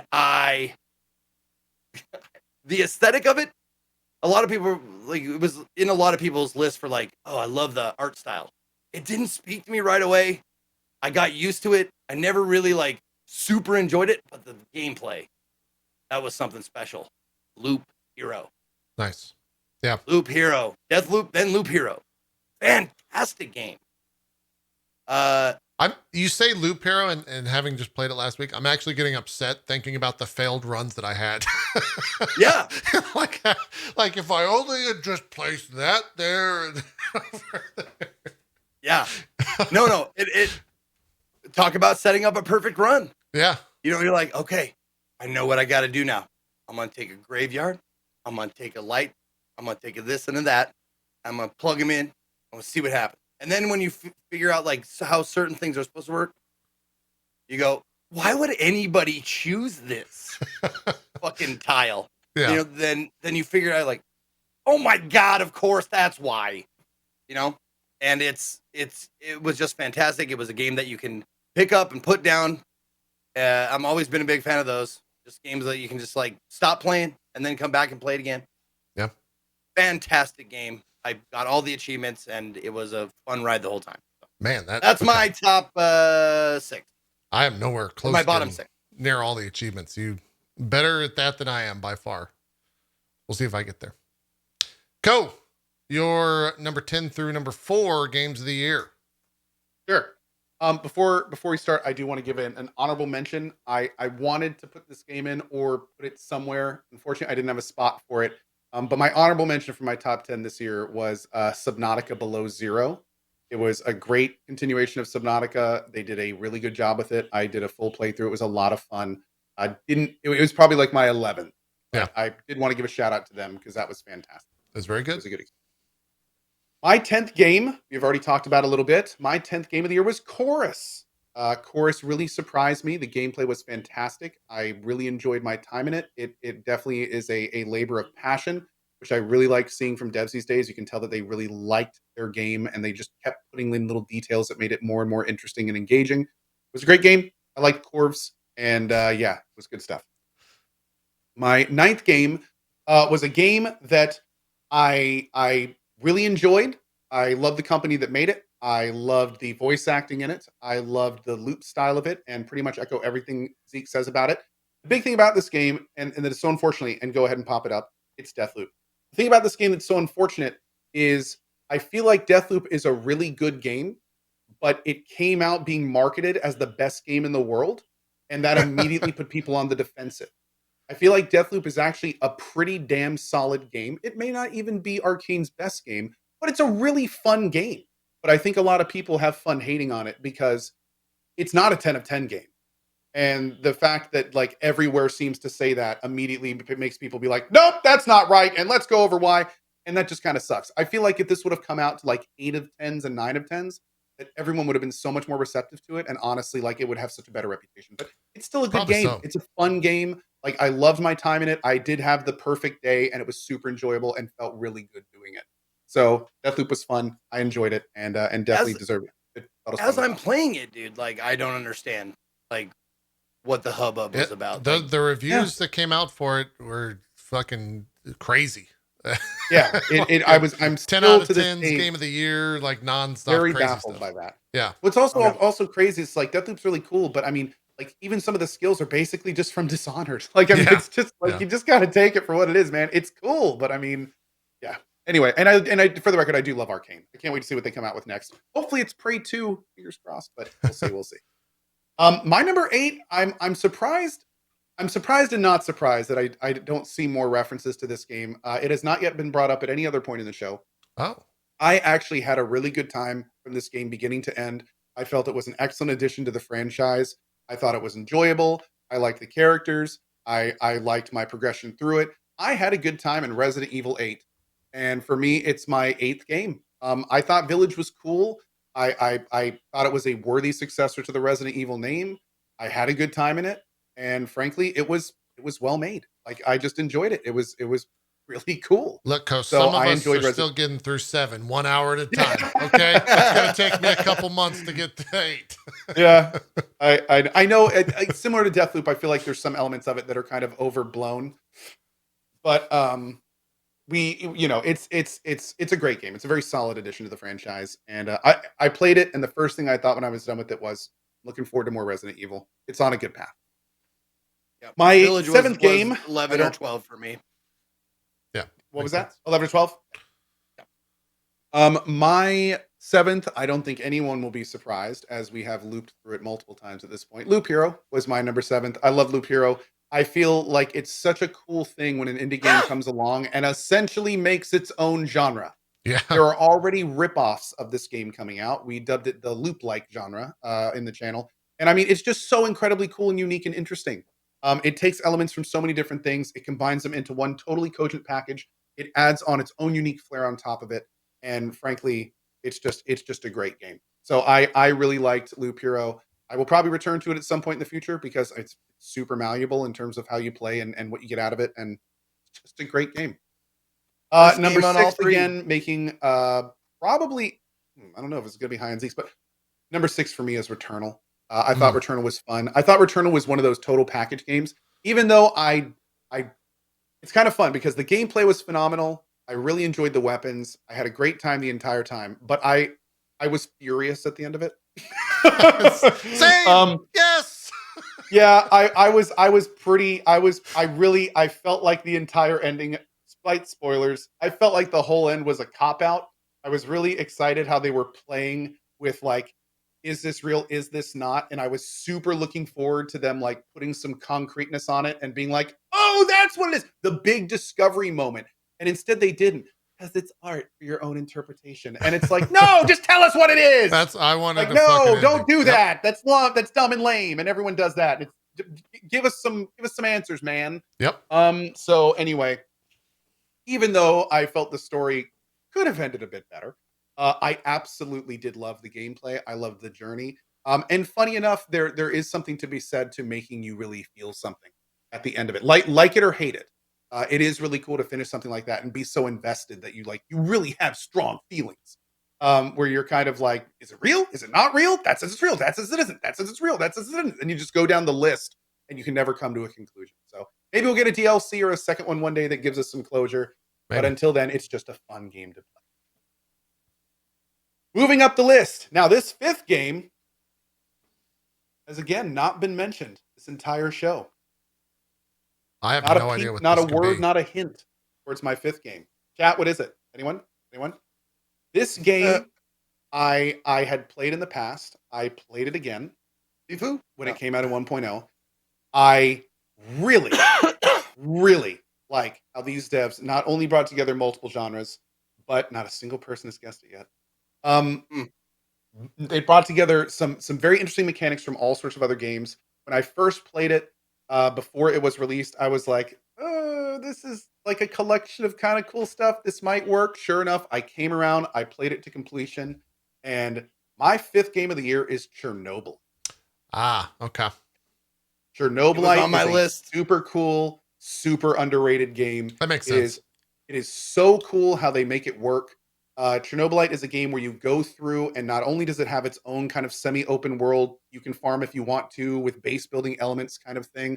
But at the same time, it does this super unique thing, slight spoilers, where as you go through this world making tons of decisions, you get this resource. And at the end of each of these areas, you get to this like hallway, and in this hallway is all the decisions you made in the game, and you can go through and you can watch them, Whoa. and you can spend this resource if you want to change them. And when you do that, it kind of it reverberates down your timeline, and different things will change, and then you have to go back and like play them to figure out what the option is to see how that would work. And it's kind of like Deathloop in the way where it's kind of like you need to build how it's all going to work. But the thing about it is, unlike Deathloop, there is no perfect day. So it's very much you just kind of have to like craft what you think will work best. Very interesting concept, and it all works in this kind of cool stalker sci-fi environment. Highly recommend Chernobylite, and yeah, it's pretty awesome. So that brings us to our 4th game. I was so pleased with this game. I came in with going, kind of, I use this word in its actual literal thing. I came into this game kind of cringing a little bit, like, oh, what are they going to do with this? The last 2 haven't been super good. I was really hoping this game was going to save it and not just pile on to like the already not so positive views of where this game was going. But sure enough, they took it, they wrestled it to the ground, they made it something awesome, and I really enjoyed my time in Halo Infinite. Not only being Nice. reintroduced Good all the number. elements of Halo, at the same time, they built on it in a way that I felt was very cool. I love the new gameplay. I love that they took Halo and they put it in a different set of mechanics, and it works. I think the grappling hook is super cool. I like the open world feel of the game. Like, they took a lot of risks with Halo Infinite, and I really appreciate when game devs take established franchises and not only take risks with them, but take risks with them that are well thought out, well implemented, and like, we want to take what you love and introduce it into something new. That's what they did with Infinite. It worked. It's Awesome. Steam. Yeah. So far, I think everyone's top 3 is reflective of each individual person. I think we can kind of all know. So before we do that, let's look at the community's top 10 here. We'll kind of go through this a little bit rapid fire. I can throw this note away. Whee! Yeah, there you go. So Psychonauts 2 coming in at number 10. Number 9, Forza Horizon 5. Nice. Whoa, there you go. Nothing but good things about that game. That was game of the year for a lot of people. I had a good time playing with it, but I feel like racing games only go so far for me. Swear to God, if Endwalker is one. It probably will be. Valheim, again. That was one of those games that was early access, but hey, it's on the list. Look, Or whatever. Sure. It's the viewers. Who cares? Yeah. You play by your own rules. Yeah, Viewers. I agree. Valheim makes a lot of sense there. With having people, that game was crazy in terms of the zeitgeist around it. Resident Evil Village, number 7, makes sense. Number 6, Inscription, coming out there. That's pretty high. Yeah. Number 5, It Takes Two. Okay. That's still a shocker to me that game was as well received as it was. And the fact that it got Game of the Year from the Game Awards, crazy. Real quick to shout out the chat again. We by our own set of rules, we could not have Valheim on our top 10 list, Yes, as it is not a 1.0 release. Correct. So Valheim is not on our top 10s because it was our top 10s are 1.0 releases only. Let's make sure I press the right button. Metroid Dread coming in at number 4. It's the first time that showed up on the show. Number 3, Guardians of the Galaxy. Do we think number 2 is Halo? Number 1's Final Fantasy? That's pretty much exactly what I was thinking. Yeah. I think that's because what's it's gonna be. like I promoted it, the voting on my channel, but not as much as you did. So I'm guessing it swings more JP's community. It might. Like I retweeted it on Twitter and stuff, but yeah. So yeah, I think those are probably good guesses. 2, Halo Infinite. And number 1. Yeah, there you go. Endwalker. Oh. You see what happens, mod, to be not named when you do this? Anyways. Also, little bit of an idea. I think next year what we should do is when we announce the final viewers, everybody gets to vote thing. Yeah. We should pop up a bot that like puts that in all of our chats like every hour. And that way, like a all collective communities- bot? Yeah, that's smart. Yeah, that's not a bad idea. That way, it's like no matter plan. everyone will get their opportunity basically. That's a good idea. plan. We had it in our commands and stuff, but they weren't always fired off. And I Right. mentioned it a few times on stream, but Yeah, good idea. Yeah, mine were manual. I'd have to Yep.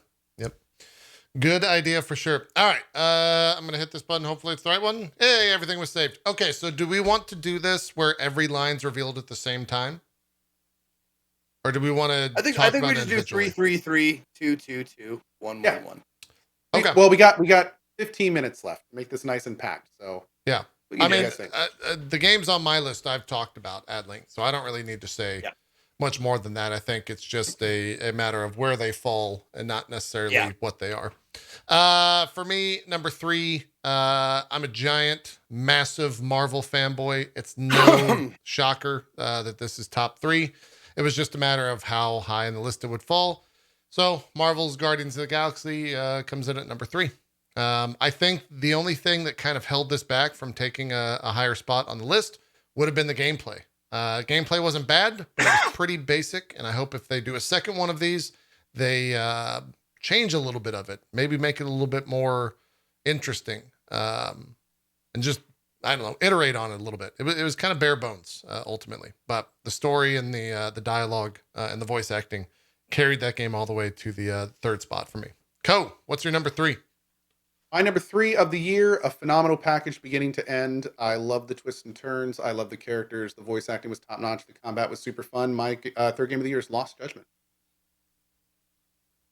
Makes sense. One of these days, I'm going to try to convince myself to play a Yakuza game from. I started with the one that was a JRPG, and I didn't do bite size. Do Judgment and Lost Judgment first. 2 games. Maybe like a lot more you can bite off and chew. Maybe. A lot easier. Maybe. Digest. Yeah. Zeke, you're number 3. Number 3. Now this one is probably not one that anyone from outside my community might guess, but I thought it was going to be a remake, or at least closer to the original source material. But I had no idea that it was a wonderful game unto itself. A excellent addition to the franchise of Oddworld Soulstorm. Man, I went to it like, oh, it's a remake or something like that. Like I heard people talk about it, and I was confused going in as to what it was, but it ended up being like its own thing, and it was fan-fucking-tastic. You get to see all like a lot of your favorite characters. The mechanics and puzzles were all just fantastic. And you just like I said, Abe's was my favorite character this year. He's one of my top characters of all time. He's just you root for him, you fall in love with him, and he makes you laugh. He's very innocent but good kind of a character that you don't mind playing. It doesn't go overboard with the mushiness or whatever you want to call it, emotional, like caring or whatever. And it's a lot of things that were in line. It improved vastly graphically. The mechanics were majorly improved from the previous one. The more precise, more crisp, and definitely not as spongy as they were in the past. And I don't know. I don't think you have to be a fan of the Oddworld series to enjoy this game. I think you can just jump right in and play Soulstorm. And then if you like this one, maybe go back and play the other ones. You'll be a little more forgiving of them, I would say. That makes sense. But yeah, I had such a blast playing this and playing it with Chad after playing 2 of the previous games, Exodus and Odyssey. This game is great. Excellent. Nice. Zeke, do 2. We'll go down the list. The opposite Sorry, direction. guys. Number 2, not a hard choice for me, but a surprise. Ratchet and Clank Rift Apart. Man, Wow. yeah, you were talking about this game on Twitter, and I was Wow. like, that's going to sneak in at the end, isn't it? Yeah. Okay. Ratchet and Clank Rift Apart, dude. It came like I did not expect it to be as fun, good, exciting. Everything was like all the pieces, sight, sound, audio, even the story. Yeah. Like I didn't expect the story to like every once in a while, like it was like, you know, in the simplest terms, like the dialogue wasn't like written by someone like with a thesaurus out, but the message is there. Ooh, good messages. Yeah. It's a Really feel hit good home game. sometimes. That entire series is just feel good from top to bottom. Yeah. Yeah. It's a fantastic one. Cohh, you're number 2. My number 2 game was one of the surprises for me this year. I should have had so much more faith knowing the developers, especially since they were the owners of my favorite franchise, one of my favorite franchise for multiple games. My second game of the year in terms of production, in terms of quality, especially in terms of how amazingly organic they made the entire experience feel like you were actually sitting there with them the whole time, was Guardians of the Galaxy. The reason that it took such a high spot on my game of the year list is just because of the sheer quality the game offers. I mean, you stand in a room with this team and they will sit there for 10 minutes saying new dialogue, all of it good. And this happens everywhere you go. It really makes you feel like you are just in this world doing this with them. And it's a fantastic example of exactly how a game like that should be made. The entire time, not only are they doing all that stuff, but they're growing and they're evolving and they're kind of like becoming better and more interesting people as the time goes on. So, great game. One of your That's kids very probably excited about Ty it. or Rowan. One of them is screaming down there. It's a crazy thing for me to see a Marvel IP at number 2 on your list on any year. Hey, I am If I could- just as surprised. If I could ever say shit that would never happen, it would be a Marvel thing somewhere this high, revered. And kudos to Eidos Montreal. Yeah. All right, quick. While Cohh's out of the room, guys, I broke the list again. Final Fantasy 14 is number 2. Wait, what? Oh shit, he's back. Shit, how do I? What could have beaten Final Fantasy? Wow. Remove it. I'm gonna hit reveal all here on the top 3 for that. I think we've all talked about this. Everybody knows. Like most people know. I'm not sure about yours though, JP. Yeah, I think you do. I think so. Yeah. I know what Yeah. with Zeke though. Do you know what Zeke's is, Cohh? It's hey, listen, it's not a surprise. All of Zeke's the pull out a curveballs. fucking Yeah, Zeke's kind of indie Zeke's game curveball. none of you always a played. curveball. Lisa? Didn't come out this Maybe Returnal. Oh, Returnal. It's probably Returnal. Yeah. Here, I'm going to show them all together. There we It is go. indeed. Yep. Guilty Gear, Returnal. Pathfinder, Returnal. That makes sense. Yep. That makes sense. Yeah. For me, if you would have asked me probably a month ago, I wouldn't have Guilty Gear came out of nowhere. Guilty Gear was like, hey, what's your game of the year? I thought about it for 5 seconds. And it was the first thing that popped in my mind. It actually popped in there before Endwalker did. So that's a list, though. And it makes sense that Cohh's was Pathfinder. I mean, he fucking... That's freaking out. Where's Endwalker on Cohh's list? It wasn't a game of the year. It was an expansion. Yeah, Cohh plays by the rules here. It's my job to always put Final Fantasy on the list and break the rule. It's Cohh's job to follow the rules and never include Final Fantasy. That's just how it goes. I was going to ask, and then I went, nope, it's not in the spirit of what we're doing here. And I was going to ask about the release of the Screaming Child. We're going to ask about the release of the Screaming Child. No, I was going to ask about the Final Cut, the Disco Elysium Final Cut. Oh, because for the voice acting. It's a completely different experience with all the lines voice acting. Yeah. This one it was just a joy to listen to all the lines being read out loud by fucking amazing voice actor. True. But also the reason why I didn't include it in the running for best voice acting, in a game, because it didn't seem like it was in the spirit of 2021 since the game was released as a finished product in 22. It just added voice acting. So, Yeah.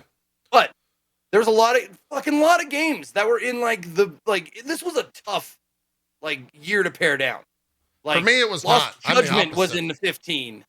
Lost Judgment was in the top 15. There was so many other games that were in the top 15, but they didn't crack the top 10. Yeah, I get it. Well, hey, we're not exactly done. We can Metroid only do Dread. the top There you go. 5. We got to do the combined list here. We did this very quick last year, so I think we can do it again. Okay. What's the Drop Frames combined list? Halo Infinite's got to be up there. It's somewhere on there. Me and Cohh both had it at 4. Guardians of the Galaxy is pretty high on me and Cohh's. It's 8 on... Are you giving them points, Zeke? Is that what you're doing? Because you did that last year, and I think that's how we did it. Ratchet and Clank is on me and Zeke's, but not on Cohh's. Is Loop Hero the only game on everyone's? It is. Marvel. Guardians of the Galaxy. Returnal. Okay. I think Zeke's going to apply points, but I would say Guardians 1, Loop Hero 3 or 4, Infinite 6 or 7, something like that. If we're doing purely points, though, it's going to be a little bit better, which I think is what we're all waiting on Zeke to do.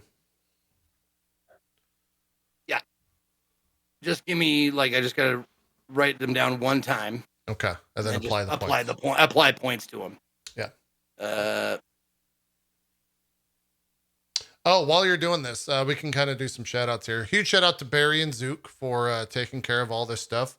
I can actually show this for you guys. Super smooth this year. It's all in a stream deck to just move on and go back, and you just press the button and the thing happens and production occurs. That's all thanks to Barry. Super slick. Yeah. So shout out to them. Shout out to the mod team for running this stuff. We are going to do that, the bot in everyone's channel next year. That was a great idea. So we'll definitely partake in that. Geki also helping out with feedback and some overlay stuff. Because not only did Barry put all this stuff into the extension and create the extension and all the overlays, he also had to fact check all of it so that things like me putting David Sobolov as the voice of Drax for a game he didn't even voice, or for Cohh saying that 2042 was the whatever it was. Yeah, some of that stuff. Most anticipated game of next year. Yeah, yeah. All the box art and the games and that all comes from the internet game database, IMDb for all the other stuff. And then, of course, the information from Wikipedia and official sources. So, Zeke, should we do shout outs? Do you need a little bit more time? Yeah, just give me a second here. Okay, we can do shout outs. Because I know we are running a little bit close. Cohh, why don't you do some shout outs then here? Sure. Hi, everybody. My name is... Nice. Oh, that's the one thing. You got. Can you go back there? Can you go back there real quick? You got go back to the other screen. Yeah. There we go. I just got to screenshot it. Yeah. Oh, good. Hi, everybody. My name is. Oh, it's 1 second. 1 second. An awesome. There we go. Got it. Go. Watch and play these games with you this year. I hope you guys enjoyed our Game of the Year episode. Hope to see you next year. If you don't watch normally, you can find me at twitch.tv/CohhCarnage with everything you hear in the background going on. I got a lot of stuff coming up this first month. Opening a new YouTube channel. Going to be moving studios soon. Tons of stuff. So appreciate everyone's patience with that. But we're also going to be playing the Deus Ex franchise. We're doing Human Revolution right now to Mankind Divided. Going to be doing Prey next. Then maybe right into Stalker. Playing Wasteland 3. We're finishing up Escape from Monkey Island. We've got Oxygen included soon. And then, of course, by then we're going to be into February with Dying Light 2, Sifu, Horizon, Elden Ring. We got so much coming up. Hope to see you in the channel. Starting every day at 8 a.m. And as always, thanks to you guys for watching. And thanks to Zeke and JP for making this a fun year. Awesome stuff. Next week on Drop Frames, it'll be our 300th episode. Whoa. We've done this 300 weeks since, I don't know, 2013 or something. We'll talk about it next week. We've been doing it for a while. So we hope you join us on that. Sundays are our new day moving into the new year, as we will be starting Sundays at 1 p.m. Eastern, no longer on Wednesdays. We might end up doing some stuff on Wednesdays together when there's time / when it makes sense. Obviously, if there's like a big new release or anything like that, that will take precedent. In terms of what we've got going on the channel, not too much until probably the 12th or 14th of January. So we'll be doing our normal shows, MCU crew tomorrow, talking about Hawkeye finale, as well as whatever else is going on in the MCU world. And most likely a lot more League of Legends on the channel. So that's what we got going on. Zeke, do you have the points tallied? Almost. Almost. Just give me like one more minute. Okay, one more minute. Let's see. Live here is I don't know what we're gonna do for one more minute. Oh, what was this, Barry? Hold on, Barry DM'd me something. Oh, he did it. Okay, yeah. If you guys want to see the stream deck layout, Barry did tweet it out over on his Twitter, Barry Carline. If you want to check that out. Very cool. let's see. 19. Yeah, God of War PC comes out 14th. There's something on the 12th as well. Of January? Yeah. Oh, Monster Hunter Rise. Are you playing that for PC? I don't know. Okay. I don't know. I was super excited because this game that I've been looking forward to a long time called Weird West Yeah. is supposed to come out mid-January. Okay. But they pushed it back to March. Yeah, it got delayed. Yeah. All right, you guys ready? Yeah.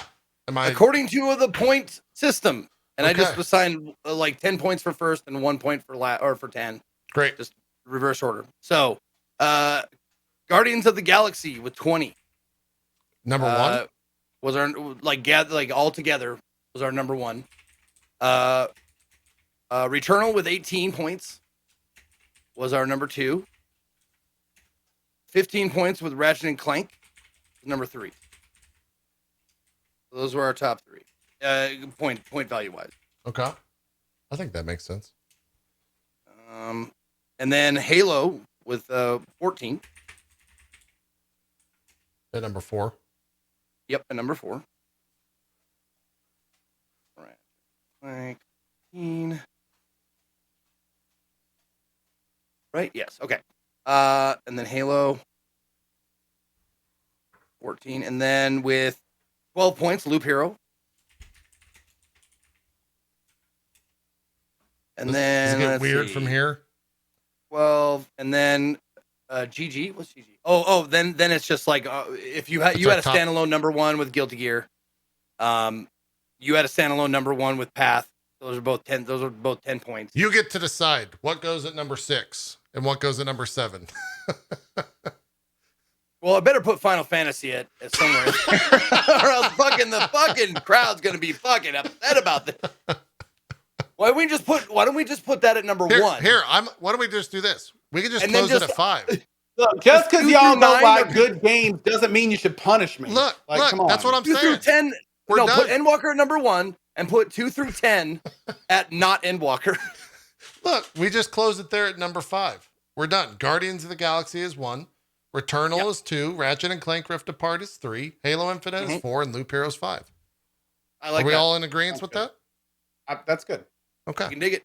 Yeah. I think after that, it does, since all the points start to tie up, then it'd be like Pathfinder and Guilty Gear at 6 and 7.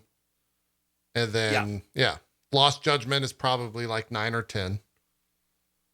Soulstorm is Final Fantasy like 14 7 or 8. has a 9. Yeah, it doesn't matter. Like Oddworld has 8. Blah blah blah blah. Yeah. Those are our top 5. That's perfect. Yep. That's perfect. And we clocked in at a little over 3 hours, so I'm happy with that. Zeke, we need to do some shout outs. Then we can You call bet. it a show. Love to. Yo, everybody, what's up? My name is Zeke the Third. Thank you guys very much for watching this Drop Frames Game of the Year show. Show 299. 300 coming up. If you want to catch me, or first of all, let me thank you guys for voting, participating in this. Thank you, Cohh and JP, for being wonderful co-hosts for 299 episodes. And I quit. If you want to check me out, I take Mondays off, so I will not be streaming after this or tomorrow, but I will be streaming on Tuesday. And guess what, motherfuckers? It's the time of the year that a lot of you wait for. CD-ROM-a-thon begins. Back. For the entire month of January, I will be playing nothing but CD-ROM games for my five work days: Tuesday, Wednesday, Thursday, Friday, Saturday. No indie days, just CD-ROMs the whole time. And indie day, we'll do an indie week after CD-ROM-a-thon is over. But it's gonna be nothing but CD-ROMs, and it's gonna go like it did last year. I'll pick, then you pick. I'll pick, then you pick. There you go. And that's what I'm gonna be doing on Monday is gathering up all of the games. Awesome. I'm excited. Cool. All right. Well, that'll do it then. That's the Game of the Year show for 2021.